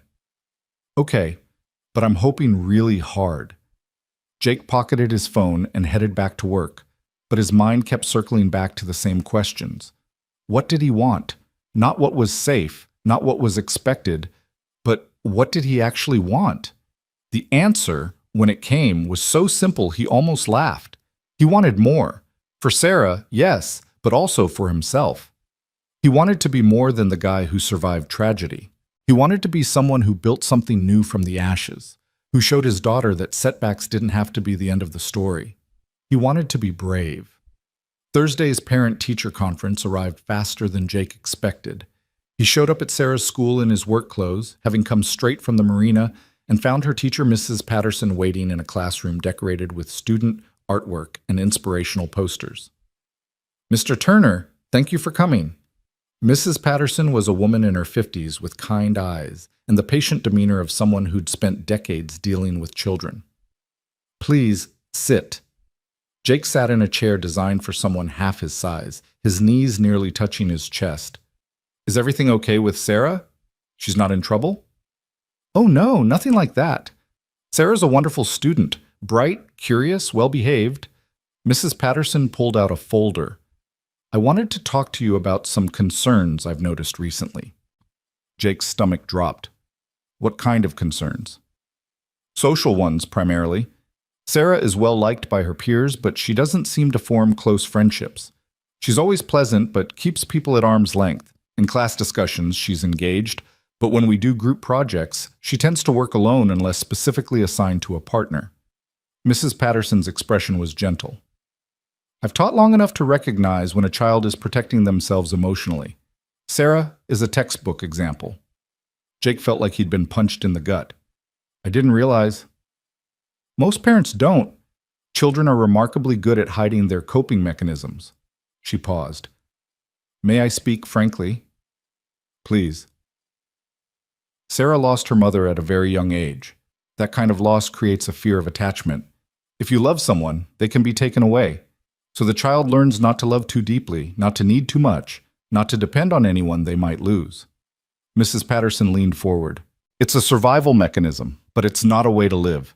Jake's hands clenched into fists on his knees. What am I supposed to do? I can't bring her mother back. No, but you can show her that it's safe to open up again, that taking risks on relationships, on friendships, on new experiences is worth it even if it's scary. She smiled slightly. Children learn by example, Mr. Turner. If Sarah sees you playing it safe, avoiding connection, staying in your comfort zone, that's what she'll learn to do. The words echoed Rebecca's so closely that Jake wondered if there was some kind of conspiracy. Has Sarah talked to you about me? Only in general terms. But I've been doing this long enough to read between the lines. Mrs. Patterson pulled out a drawing from the folder. She made this in art class last week. I thought you should see it. Jake took the paper. It was a crayon drawing of two figures, a man and a girl, standing on what looked like a pier. The sky was gray, the water was gray, and both figures had small, careful smiles that didn't reach their eyes. In the corner, barely visible, was a third figure, a woman made of light blue and white, more ghost than person, watching the other two from a distance. She titles it, My Family, Mrs. Patterson said softly. What do you see? Jake saw what he'd been too blind or too stubborn to see before. He saw his daughter's grief rendered in primary colors. He saw how small she'd made herself in him, how washed out and colorless their world was. He saw Emily hovering at the edges, unable to fully leave, keeping them trapped in the moment of loss. We're stuck, he said, his voice rough. You're surviving, but surviving isn't the same as living. Mrs. Patterson took back the drawing, tucking it carefully into the folder. I'm not trying to tell you how to parent your child, Mr. Turner, but I'm telling you that Sarah needs more than safety. She needs to see that life can be big and colorful and full of possibility again. She needs permission to move forward. Jake left the school in a daze, Mrs. Patterson's words ringing in his ears. He sat in his truck in the parking lot, his hands on the steering wheel, and finally let himself face the truth he'd been avoiding. He'd been so focused on protecting Sarah from more loss that he'd trapped them both in amber. They went through the motions of life, school, work, dinner, sleep, repeat. But they weren't really living. They were ghosts haunting their own existence, afraid to color outside the lines in case the universe noticed and took something else away. That night, after dinner and homework and all the comfortable routines, Jake sat down with Sarah on the couch. Can we talk about something important? He asked. Sarah looked up from the book she'd been reading, immediately alert. Are you sick? Are we moving? Did someone die? No, nothing like that. Jake took a breath. I talked to Mrs. Patterson today. Sarah's face shuddered. I'm not in trouble. She said I'm doing good in class. You're not in trouble. But she did say some things that made me think. He paused, choosing his words carefully. How would you feel about a big change? A really big one? What kind of change? What if we moved to New York? And I took that job with Olivia's company? Sarah stared at him, her eyes huge. Really? You mean really? I'm considering it, but I wanted to know what you thought. It would mean leaving Clearwater Bay, leaving your school, your friends, everything familiar. I don't really have friends, Sarah said quietly. Not close ones. Not like Eli could be. The admission broke Jake's heart. Why didn't you tell me? She shrugged, a gesture so reminiscent of him it was painful. Because you worry enough already. I didn't want to make it worse. Oh, baby. Jake pulled her into his arms. You're not supposed to protect me. I'm supposed to protect you. Can't we protect each other? He held her tighter. Yeah, we can do that. They sat in silence for a moment, then Sarah pulled back to look at him. Would we really move to New York, like the actual city with the tall buildings and everything? Well, we'd probably live in one of the boroughs. Brooklyn, maybe. But yes, the actual New York. And you'd have a better job, with insurance and everything? The fact that his 9-year-old daughter knew to ask about insurance made Jake's chest ache. Yes, a much better job. Sarah was quiet for a long moment, her face serious in the way it got when she was thinking something through. Would we forget about Mom? There it was, the real question underneath all the others. Never, Jake said fiercely. We could never forget about Mom. She's part of us. She's in your laugh and your stubbornness and the way you scrunch your nose when you're thinking. Moving to New York doesn't change that. Nothing changes that. But it would be different. Our life would be different. Yeah, it would be different. Good different or bad different? Jake thought about Mrs. Patterson's words, about Rebecca's challenge, about Olivia's text telling him to be brave. He thought about the gray, washed-out family in Sarah's drawing and the ghost of Emily keeping them trapped in grief. I think it could be good different, he said honestly, but it would also be scary. New city, new school for you, new job for me. We'd have to be brave. Sarah looked down at her hands, then back up at him. Mom was brave. She used to tell me that being brave doesn't mean you're not scared. It means you do the thing even though you're scared. She was right. So maybe we should be brave too, like her. Jake felt tears prick his eyes. Maybe we should. Okay, Sarah said with the decisive tone of someone who'd made up her mind. Let's do it. Let's move to New York. Just like that? Just like that. She paused. But can we bring all my stuffed animals? Even the ones I don't play with anymore? Despite everything, Jake laughed. Yes, we can bring all your stuffed animals. That night after Sarah was asleep, Jake sat at his kitchen table with his phone in his hand. It was late, past 11, but he knew what he needed to do. He pulled up Olivia's number and typed out a text, deleting and rewriting it 3 times before settling on something simple. Are you still awake? The response came almost immediately. Yes, everything okay? I've made a decision about the job. 3 dots appeared, disappeared, appeared again. And? Jake took a deep breath and typed. I want to accept, if the offer's still open. His phone rang 10 seconds later. You're serious?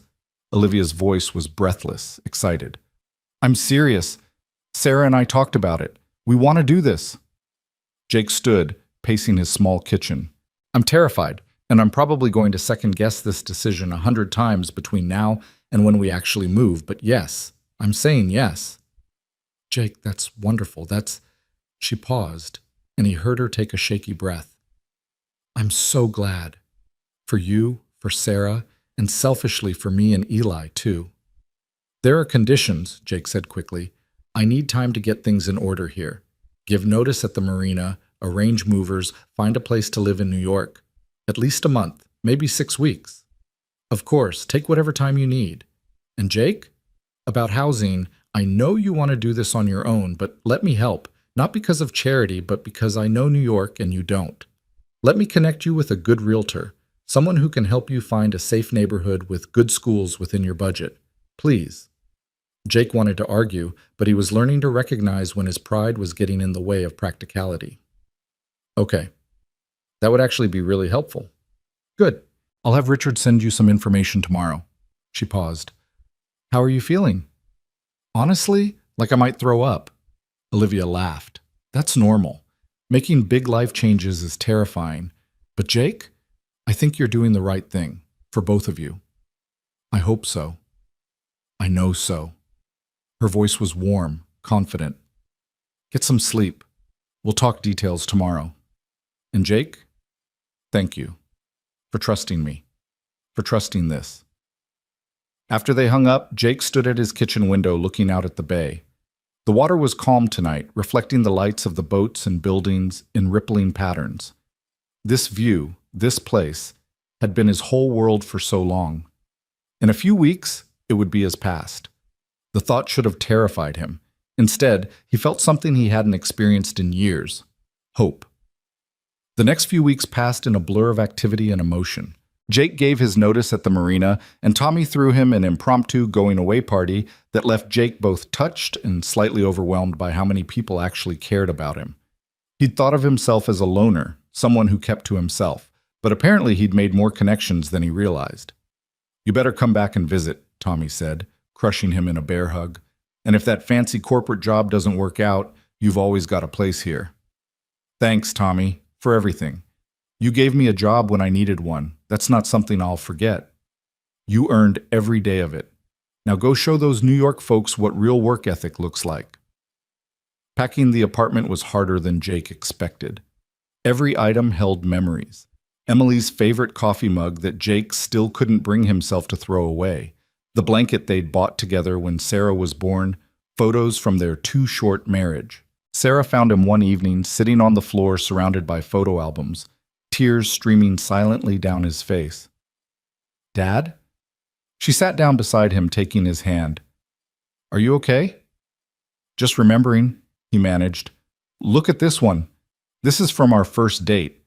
Your mom made me take her to an arcade. She beat me at every single game."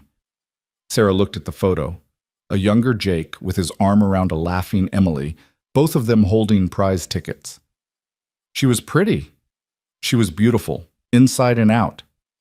"Do you think she'd be proud of us for doing this?" Jake pulled Sarah close. "Yeah, baby, I think she'd be really proud." The realtor Olivia connected him with was a whirlwind of efficiency named Marcus, who had 3 kids of his own and understood exactly what Jake needed. After several video tours, they found a 2-bedroom apartment in Brooklyn. Park Slope, Marcus said. Great schools and family-friendly. It was more expensive than Jake's current place, but still within budget with his new salary. It had hardwood floors, big windows, and a small balcony. Sarah declared it perfect. Olivia called every few days to check in, offering help without being pushy, answering questions about the job and the city. Eli and Sarah had become pen pals in earnest, writing each other letters that Sarah made Jake mail with actual stamps because email isn't the same. "He drew me a picture of a T-Rex," Sarah announced one evening, showing Jake a crayon drawing that was barely recognizable as a dinosaur. "He says there's a natural history museum in New York with real dinosaur bones, and he'll take me to see them."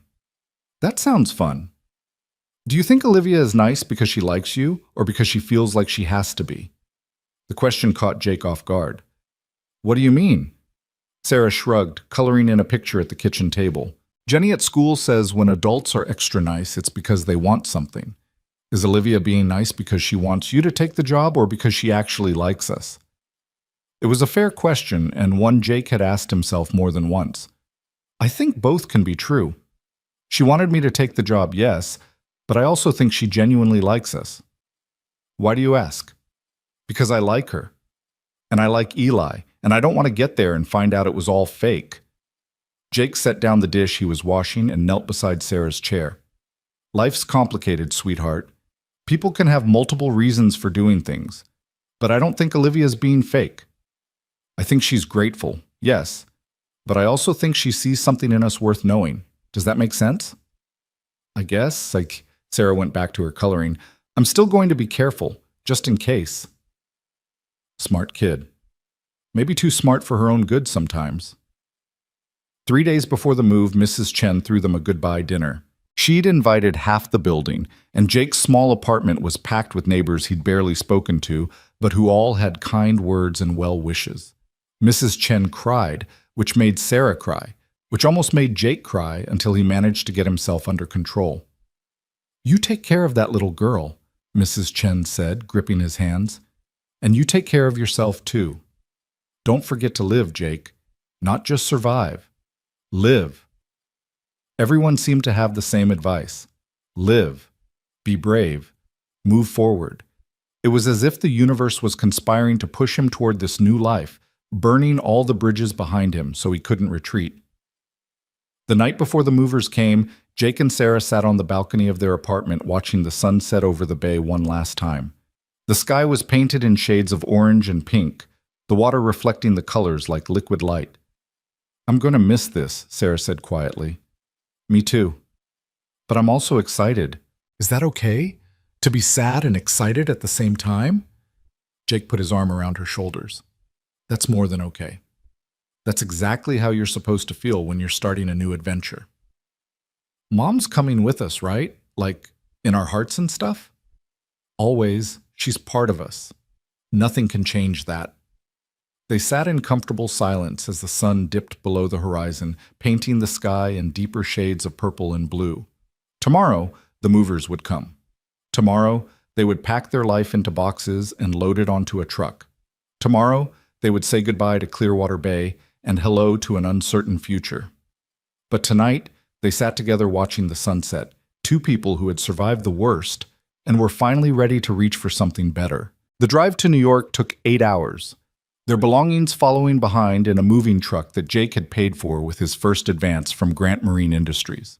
Sarah spent most of the journey with her face pressed to the window, watching the landscape shift from the familiar coastal towns of their old life to the increasingly urban sprawl that signaled their approach to the city. Jake's hands were tight on the steering wheel, his old Ford truck making concerning noises that he tried to ignore. "Just get us there," he pleaded silently with the vehicle. "One more trip and then you can rest." They hit traffic crossing into Brooklyn, the kind of gridlock that Jake had heard about but never experienced. Cars packed together like sardines, horns blaring, the air thick with exhaust, and the particular energy of millions of people all trying to get somewhere at once. Sarah's eyes went wide. "There are so many people," she breathed. "Dad, there are so many people." "Welcome to New York," Jake said, trying to keep his voice steady, even as his heart hammered against his ribs. What had he done? This wasn't Clearwater Bay with its quiet streets and familiar faces. This was chaos, noise, overwhelming humanity pressed together in ways that made his small-town sensibilities scream. But then his phone rang through the truck's ancient speaker system, and Olivia's voice filled the cab. "Jake, where are you?" "Stuck in traffic about 2 miles from the apartment. This is insane." Her laugh was warm and understanding. "That's just Tuesday afternoon in Brooklyn. You'll get used to it. Listen, Eli and I are at your new place with some groceries and basic supplies. Marcus gave us the key. I hope that's okay." Jake felt something in his chest unclench slightly. "That's more than okay. Thank you. We're family now. That's what family does." After she hung up, Sarah looked at him with an expression he couldn't quite read. She said, "We're family." She was being nice. "No," Sarah said thoughtfully. "I think she meant it. She says things like she means them." The apartment building was a 3-story brownstone on a tree-lined street that somehow felt both utterly foreign and cautiously welcoming. Jake found parking, a miracle, according to the guy who'd just pulled out, and he and Sarah stood on the sidewalk staring up at their new home. "This is it," Jake said unnecessarily. Sarah slipped her hand into his. "Together?" "Together." They climbed the steps to the second floor, and before Jake could even knock, the door flew open. Eli stood there, his face split by an enormous grin, and behind him, Olivia smiled with an expression that was part welcome, part relief. "You made it!" Eli grabbed Sarah's hand, pulling her inside. "Come see. Your room has a window that looks at a tree, and Mom says sometimes squirrels climb on it and you can watch them, and there's a park 2 blocks away with swings and everything." Sarah let herself be dragged away, laughing, and Jake found himself alone in the doorway with Olivia. She wore jeans and a simple t-shirt, her hair pulled back in a ponytail, looking nothing like the CEO who ran a shipping empire, and everything like a friend who'd shown up to help. "Hi," she said softly. "Hi." Jake stepped inside, looking around. The apartment was just as he'd seen in the video tours, but somehow better. Afternoon sunlight streamed through the windows, illuminating hardwood floors and high ceilings. His furniture wouldn't arrive until tomorrow, but Olivia had set up air mattresses in both bedrooms and stocked the kitchen with essentials. "You didn't have to do all this." "I wanted to. I remember how overwhelming my first day in the city was, and I grew up an hour away." She gestured to the kitchen. "I made coffee. Figured you could use some." They sat at the kitchen counter on borrowed stools, drinking coffee while the sound of children's laughter echoed from Sarah's room. The moment felt surreal. Jake Turner, dock worker from Clearwater Bay, sitting in a Brooklyn apartment, drinking coffee with a woman who'd chartered a yacht just to thank him. "How are you really?" Olivia asked. "And I want the honest answer, not the brave face." Jake considered lying, then decided she deserved better. "Terrified. Excited. Wondering if I've made a huge mistake. Pretty sure I'm going to wake up and discover this is all a dream." "It's not a dream. Though I understand the feeling." She wrapped her hands around her mug. "Can I tell you something? I was terrified when I took over Grant Marine. My father had just died. I was 28 years old, and suddenly I was responsible for a company with thousands of employees and hundreds of millions in revenue. The board wanted to sell. The executive team thought I was too young. Everyone expected me to fail. But you didn't." "No, but not because I wasn't scared. I was scared every single day for the first year. I just didn't let the fear stop me. She met his eyes. You're going to do great, Jake. I know you don't believe it yet, but you will. Before Jake could respond, his phone rang. Tommy. You make it? Tommy's voice was warm through the speaker. Just got here. Sarah's already making herself at home. Good. And Jake? I'm proud of you, man. I know this wasn't easy. After he hung up, Jake found Olivia watching him with a thoughtful expression. You have good people in your life. I'm learning to let them in. Turns out I've been pretty bad at that. Well, you're letting me in. That's a start. The movers arrived the next morning at 7, and chaos descended. Jake directed traffic while Sarah alternated between excited supervision and getting in the way. Olivia had texted that she needed to work, but Richard appeared with coffee and pastries, his timing impeccable. Ms. Grant wanted to make sure you had fuel, Richard said, handing Jake a cup. She's in meetings all day but says she'll call this evening to check in. She doesn't need to do that. Richard smiled slightly. I've worked for Ms. Grant for 6 years. When she decides to care about something, there's no stopping her. Best to just accept it. By noon, the apartment was crammed with boxes and furniture in various states of assembly. Sarah had claimed her room and was arranging stuffed animals with the seriousness of a general positioning troops. Jake was attempting to assemble a bookshelf when his phone rang with an unfamiliar number. Mr. Turner, this is David Chen. I'm the operations manager for Grant Marine's Brooklyn facility. Just wanted to welcome you aboard and go over some logistics for Monday. Monday, his first day. The reality hit Jake like a wave. David walked him through the basics. Where to report, what to bring, who he'd be meeting with. The team's excited to have you. We've been short-staffed for months. Your expertise is going to make a real difference. After the call, Jake sat on a box labeled Kitchen, his hands shaking slightly. This was really happening. In 3 days, he'd be supervising a team, making decisions that affected people's livelihoods, representing a company that had placed enormous trust in him. Dad? Sarah appeared in the doorway. You okay? Yeah, baby. Just thinking. Nervous thinking or excited thinking? Both. He pulled her close. How's your room coming? Good. I put Mom's picture on the nightstand, so she can see the tree too. Jake's throat tightened. That's perfect. That evening, after Richard had left and the apartment was starting to look more lived in than chaotic, there was a knock at the door. Jake opened it to find Olivia and Eli, both carrying bags. We brought dinner, Olivia announced. Figured you were too tired to cook. Plus, Eli's been asking to see Sarah literally every 30 seconds since we left yesterday. They spread Chinese food across Jake's newly assembled dining table, the first meal in the new apartment. Eli and Sarah chattered about school starting next week, about the park they'd explored, about everything and nothing. Jake and Olivia caught each other's eye across the table more than once, sharing small smiles that felt like a secret language developing. After dinner, while the kids played in Sarah's room, Jake and Olivia cleaned up in the kitchen. Thank you, Jake said quietly, for all of this. The apartment set up, the groceries, showing up with dinner. You've done so much. You saved my life, Jake, and Eli's. This is... She paused, shaking her head. This isn't repayment. That's not what this is. This is friendship. Or at least, I hope it could be. I'd like that. The words came easier than Jake expected. Good. Olivia handed him a dish to dry. Fair warning, I'm told I can be intense as a friend. I get invested in people. I meddle. Richard says I have boundary issues. Richard seems like he knows you pretty well. He's tolerated me for 6 years. That takes either extreme patience or mild insanity. She smiled. Probably both. The comfortable silence that followed was interrupted by squealing from Sarah's room. They looked in to find both children collapsed in giggles, some game having dissolved into laughter. They're good together, Olivia observed. Yeah, they are. Sarah seems happier than when we first met. Less guarded. Jake leaned against the doorframe, watching his daughter laugh with pure, uncomplicated joy. Someone told me recently that she's been protecting herself, keeping people at a distance so she couldn't lose them. I didn't realize I'd been teaching her that. You weren't teaching her. You were both surviving.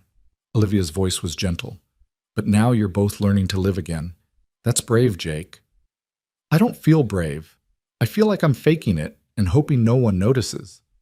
That's what bravery is. Doing the thing that terrifies you, even when you're sure you're going to fail. Monday morning arrived with the kind of anxiety-inducing speed that made Jake's stomach churn. He'd barely slept, running through scenarios and conversations in his head, trying to prepare for every possible disaster. Sarah had picked out his clothes the night before. Khakis and a button-down shirt, professional but not trying too hard. "You look good, Dad," she said at breakfast, her tone serious. Very boss-like. "I'm not the boss, I'm middle management." "Still counts." She hugged him tight. "You're going to be amazing, and if anyone's mean to you, tell me and I'll fight them." Jake laughed despite his nerves. "You're 9. I'm scrappy." The Grant Marine Brooklyn facility was housed in a converted warehouse near the waterfront, all exposed brick and modern renovations. Jake showed up 15 minutes early and was greeted by David Chen, who turned out to be an energetic man in his 40s with a handshake that could crack walnuts. "Jake, welcome, welcome. Come on, let me show you around." The facility was impressive. State-of-the-art equipment, organized workspaces, a team that clearly knew what they were doing. David introduced him to what felt like 50 people whose names Jake tried desperately to remember. Finally, they reached a small office with Jake's name already on the door. "This is you," David said. "Not fancy, but it's got a window. The team meets every morning at 8 to go over the day's priorities. You'll get the hang of it fast." The morning meeting was less terrifying than Jake had feared. His team of 15 ranged from grizzled veterans who'd been working on boats longer than Jake had been alive to young technicians fresh from maritime training programs. They sized him up with the kind of careful assessment that workers give new supervisors, and Jake felt the weight of their judgment. "I'm Jake Turner," he started, keeping it simple. "I've spent the last few years working marina maintenance in Clearwater Bay, but before that I grew up around boats. My dad was a commercial fisherman. I've been taking apart engines since I was 12. He paused. "I'm not going to pretend I know everything about how things work here, but I know boats, I know maintenance, and I'm a fast learner. I'm hoping you'll be patient with me while I get up to speed." An older man in the back, his name tag read Luis, crossed his arms. "You ever managed a team before?" "No, this is new for me, but I've been part of enough teams to know what makes a good supervisor and what makes a bad one. I'm going to try to be the first kind." Luis studied him for a long moment, then nodded. "Fair enough. Let's see what you got." The first week was a blur of learning, systems, protocols, paperwork, the rhythm of how the facility operated. Jake threw himself into it with the same dedication he'd brought to his marina work, staying late, asking questions, getting his hands dirty alongside his team when problems arose. He discovered that managing people was harder than fixing engines, but also more rewarding. When he helped solve a problem that had been plaguing the team for weeks, the collective satisfaction was addictive. Olivia called every evening to check in, ostensibly to see how he was adjusting, but really, Jake suspected, to make sure he wasn't drowning. He appreciated it more than he could articulate. "How was day 5?" she asked on Friday evening. "I didn't get fired, so I'm counting it as a win." "Jake, you're doing great. David's been sending me updates. The team loves you. The team tolerates me. There's a difference." "Give it time. Rome wasn't built in a day, and trust isn't either." Sarah had started at her new school, and Jake worried obsessively about how she was handling it. But when he picked her up that Friday afternoon, she bounced out talking about a girl named Maya who loved dinosaurs, and a boy named Chris who could solve Rubik's Cubes in under a minute. "I like it here," she announced in the truck. "It's different, but good different." "Yeah?" Relief flooded through him. "You're making friends?" "I'm trying. It's kind of scary, but Eli said being scared is okay as long as you keep trying anyway." "Eli's a smart kid. He wants to know if we can have a sleepover tomorrow, at their place. Olivia already said yes if you say yes." Jake's immediate instinct was to say no. Too soon, too much, too complicated. But he caught himself. That was the old Jake, the one who kept everyone at arm's length. The new Jake, the one trying to be brave, needed to try something different. "Sure," he heard himself say. "That sounds fun." The sleepover turned into dinner first, Olivia insisting they eat before the kids disappeared into Eli's room. Her apartment was in Manhattan, a space that screamed money and taste, floor-to-ceiling windows with views of the city, modern furniture, art on the walls that was probably worth more than Jake's truck. "Stop looking nervous," Olivia said, handing him a glass of wine. "It's just an apartment. It's a really nice apartment. It's where we live. That's all that matters." She led him to the balcony while the kids set up an elaborate pillow fort in the living room. The city spread out before them, lights beginning to twinkle as dusk fell. "How are you really doing? Week 1 in the books." Jake leaned against the railing, considering. "Better than I expected. The work is harder than I thought. Not the technical stuff, but the people management, but also more satisfying. You're a natural leader. You just didn't know it yet." "I don't know about that." "I do." Olivia's voice was firm. "I've seen the daily reports. Your team's efficiency is already up. Morale is up. You're solving problems that have been persistent issues for months. That doesn't happen by accident." Jake turned to look at her, really look at her. The setting sun painted her face in warm light, and something in his chest shifted. "Why do you believe in me so much?" "Because I see who you are, maybe more clearly than you see yourself." She met his gaze steadily. "You're capable, Jake. You're good at this. And more than that, you care. That combination is rare." The moment stretched between them, charged with something Jake couldn't quite name. Then Eli's voice called from inside. "Mom! Mr. Jake! We need judges for our fort competition." The spell broke, and they went inside to adjudicate the architectural merits of pillow constructions. Later, after Sarah had texted him to say goodnight from Eli's room where they were watching movies, Jake found himself alone with Olivia in her kitchen. "Thank you for tonight," he said, "for making this transition easier, for being, I don't even know what to call it, a friend, a mentor, a guardian angel?" Olivia laughed softly. "How about just Olivia? No labels required." She paused, seeming to gather her courage. "Can I tell you something?" "Of course." "When Eli and I went into that water, in those seconds before you broke through the window, I had this moment of absolute clarity. I thought about all the things I'd missed because I was too busy working, all the moments with Eli I'd sacrificed for meetings and deals, all the relationships I'd let wither because I put my career first." Her voice was quiet but steady. "And I thought, if I survive this, I'm going to live differently. I'm going to let people in. I'm going to take risks on things that matter, not just business, but life." And then I showed up. And then you showed up. This man who jumped in without hesitation, who risked everything for strangers, who reminded me what actual bravery looks like. She turned to face him fully. "You changed my life twice, Jake. Once when you saved it, and again when you showed me what really matters." Jake's heart was hammering. "Olivia! I'm not saying this to make you uncomfortable. I just wanted you to know. You think you owe me something for the job, for the help, but I'm the one who's grateful. You gave me back my son. You gave me perspective, and now you're giving me friendship. That's more than I could ever repay." They stood in the warm light of her kitchen, the city humming outside. Two people who'd collided in tragedy and somehow found their way to something like hope. Jake reached out and took her hand, the gesture simple and profound. "Thank you," he said quietly, "for seeing me, for believing I could do this when I didn't believe it myself. That's what friends do. Is that what we are? Friends?" Olivia smiled, squeezing his hand. "I hope we're becoming something even better. Family. The kind you choose." 3 months passed in a blur of adjustment and growth. Jake settled into his role at Grant Marine, earning the respect of his team through competence and genuine care. Sarah thrived at her new school, her circle of friends expanding, her laughter coming easier. The apartment that had felt so strange became home, filled with new memories and comfortable routines. Jake and Olivia fell into a pattern of dinners together, weekend outings with the kids, late-night phone calls where they talked about everything and nothing. Slowly, carefully, something shifted between them, from gratitude to friendship to something neither was quite ready to name, but both felt growing. One Saturday in early December, Jake took Sarah and Eli to the Natural History Museum while Olivia worked on a major contract negotiation.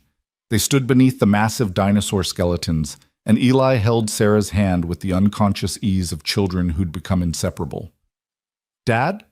Sarah tugged his sleeve. "Can I ask you something?" "Always." "Do you like Olivia? Like her?" Jake nearly choked. "What?" "It's okay if you do. I think she likes you too. Eli says his mom smiles different when you're around." "Sarah, it's complicated.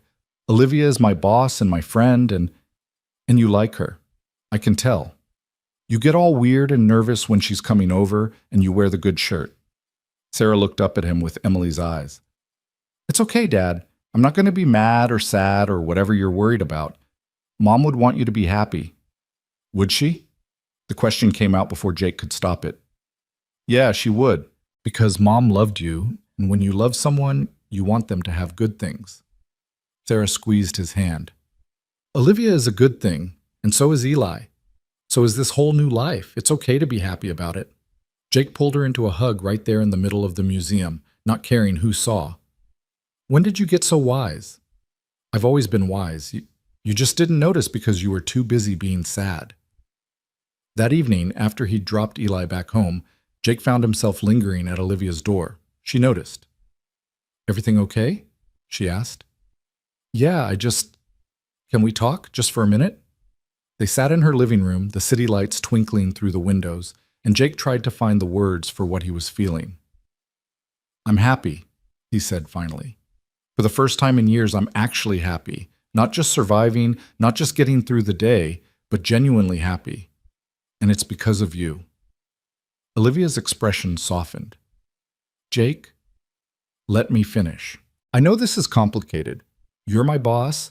You're the person who gave me this opportunity, and I don't want you to think I'm saying this because I feel obligated or grateful or—" He ran his hands through his hair, frustrated with his inability to articulate what felt so clear in his heart. "I care about you, not because you saved my career or because we've become friends, but because you're brilliant and kind and funny, and you make me want to be braver. You make me want to be more." "I care about you too," Olivia said quietly. "I have for a while, but I didn't want to say anything because I didn't want you to feel pressured. You're still finding your footing here, and I didn't want to complicate that." "Maybe complicated is okay. Maybe complicated is good." Jake moved closer. "I'm not asking for anything to change right now. I just needed you to know that this—" He gestured between them. "Whatever it is, it matters to me. You matter to me." Olivia reached out and took his hand, the same way he'd taken hers months ago in her kitchen. "You matter to me too, more than I probably should admit to my fleet maintenance supervisor." They both laughed, the tension breaking. "So what do we do?" Jake asked. "We take it slow. We figure it out as we go. We let whatever this is become whatever it's meant to be." She smiled. "And we definitely don't tell Eli and Sarah yet, or they'll have us married by Christmas." Agreed. But as Jake drove home that night, he couldn't stop smiling. The future that had seemed so terrifying 4 months ago now felt full of possibility. He'd taken the leap, left the safety of what he knew, and discovered that the risk had been worth it. His phone buzzed with a text from Sarah. "Did you tell her?" "How did you know?" "Because you've been weird all day and Eli said his mom's been weird too. So did you tell her you like her?" Jake smiled and typed back. "Yeah, I told her. And we're taking it slow, being careful, not rushing into anything." 3 dots appeared, then, "Boring, but okay. I'm proud of you for being brave, Dad." Jake's throat tightened. "I'm proud of you too, baby girl, for being brave with me." Christmas came, and Jake and Sarah spent it at Olivia's apartment. They debated whether it was too soon, too much, sending the wrong message, but the kids had begged, and neither adult had the heart to say no. They cooked dinner together. Well, Olivia and Jake cooked while Sarah and Eli made elaborate decorations and got underfoot, and it felt natural, right? Like a piece clicking into place. After the kids were asleep, their bellies full of cookies and hot chocolate, Jake and Olivia sat on her balcony wrapped in blankets against the December cold. "This has been the best Christmas I've had in years," Olivia said. "Thank you for sharing it with us. Thank you for inviting us, for making us part of your family." "Your family, Jake. You and Sarah both." She leaned her head on his shoulder, and he wrapped his arm around her. A year ago, if someone had told me my life would look like this, I wouldn't have believed them. I thought I had everything figured out. Career, success, raising Eli on my own. I thought that was enough. And now? Now I know I was missing this. Connection, partnership, the possibility of something more. They sat in comfortable silence, watching the city lights, and Jake felt peace settle over him like snow. He thought about the storm, the sinking car, the split-second decision that had changed everything. He thought about Emily and how she'd want him to be happy. He thought about Sarah, thriving in ways he'd never imagined possible. He thought about his team at Grant Marine, about the satisfaction of work that challenged him, about the life he was building from the ashes of his old one. "Sometimes the ocean takes," Jake said quietly, remembering Olivia's words from months ago.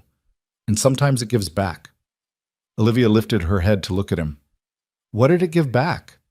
Jake smiled, pulling her closer. "Everything. It gave me everything." 6 months later, Jake stood on the deck of the Second Chance, now permanently docked in Brooklyn as part of Grant Marine's executive fleet. Sarah and Eli played on the bow, their laughter carrying on the wind. Olivia stood beside him, her hand in his, watching their children with a smile that still made his heart skip. "Your team hit another efficiency record this month," she said. "David wants to know if you'd be interested in the regional director position when it opens next year." "That's a big jump." "You're ready for it. Everyone sees it but you." Jake turned to face her fully. "A year ago, I was barely keeping my head above water. Now I'm standing here on a yacht, dating an incredible woman, watching my daughter thrive, and apparently being considered for promotions I never dreamed of. How did this become my life?" "You took a chance. You were brave." Olivia's eyes were warm. "And you let people in. You let me in." "Best decision I ever made." "Second best," she corrected. "First best was jumping in that water." "No," Jake said, pulling her close. "First best was not giving up. On myself, on Sarah, on the possibility that life could be good again. Everything else followed from that." Sarah called out to them, waving excitedly at something in the water. Eli was pointing, both kids animated with discovery. Jake and Olivia walked over to see what had captured their attention, a pod of dolphins, rare this close to the city, playing in the wake of a passing boat. "Look, Dad," Sarah's face was radiant. "They're dancing!" Jake watched the dolphins arc through the water, graceful and free, and felt something inside him finally fully release. The grief that had weighed him down for so long didn't disappear. It never would. But it no longer defined him. Emily would always be part of him, part of Sarah, but they'd learned to carry that love forward into new relationships, new experiences, new joy. "Yeah, baby girl," he said, wrapping one arm around his daughter and the other around Olivia. "They're dancing." The four of them stood together on the deck as the sun began to set, painting the sky in shades of gold and pink.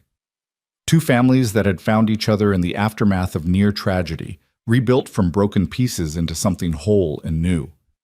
Jake thought about the man he'd been a year ago, scared, stuck, surviving, but not living. He'd needed a storm to shake him awake, a sinking car to remind him that life was precious and short and meant to be lived fully.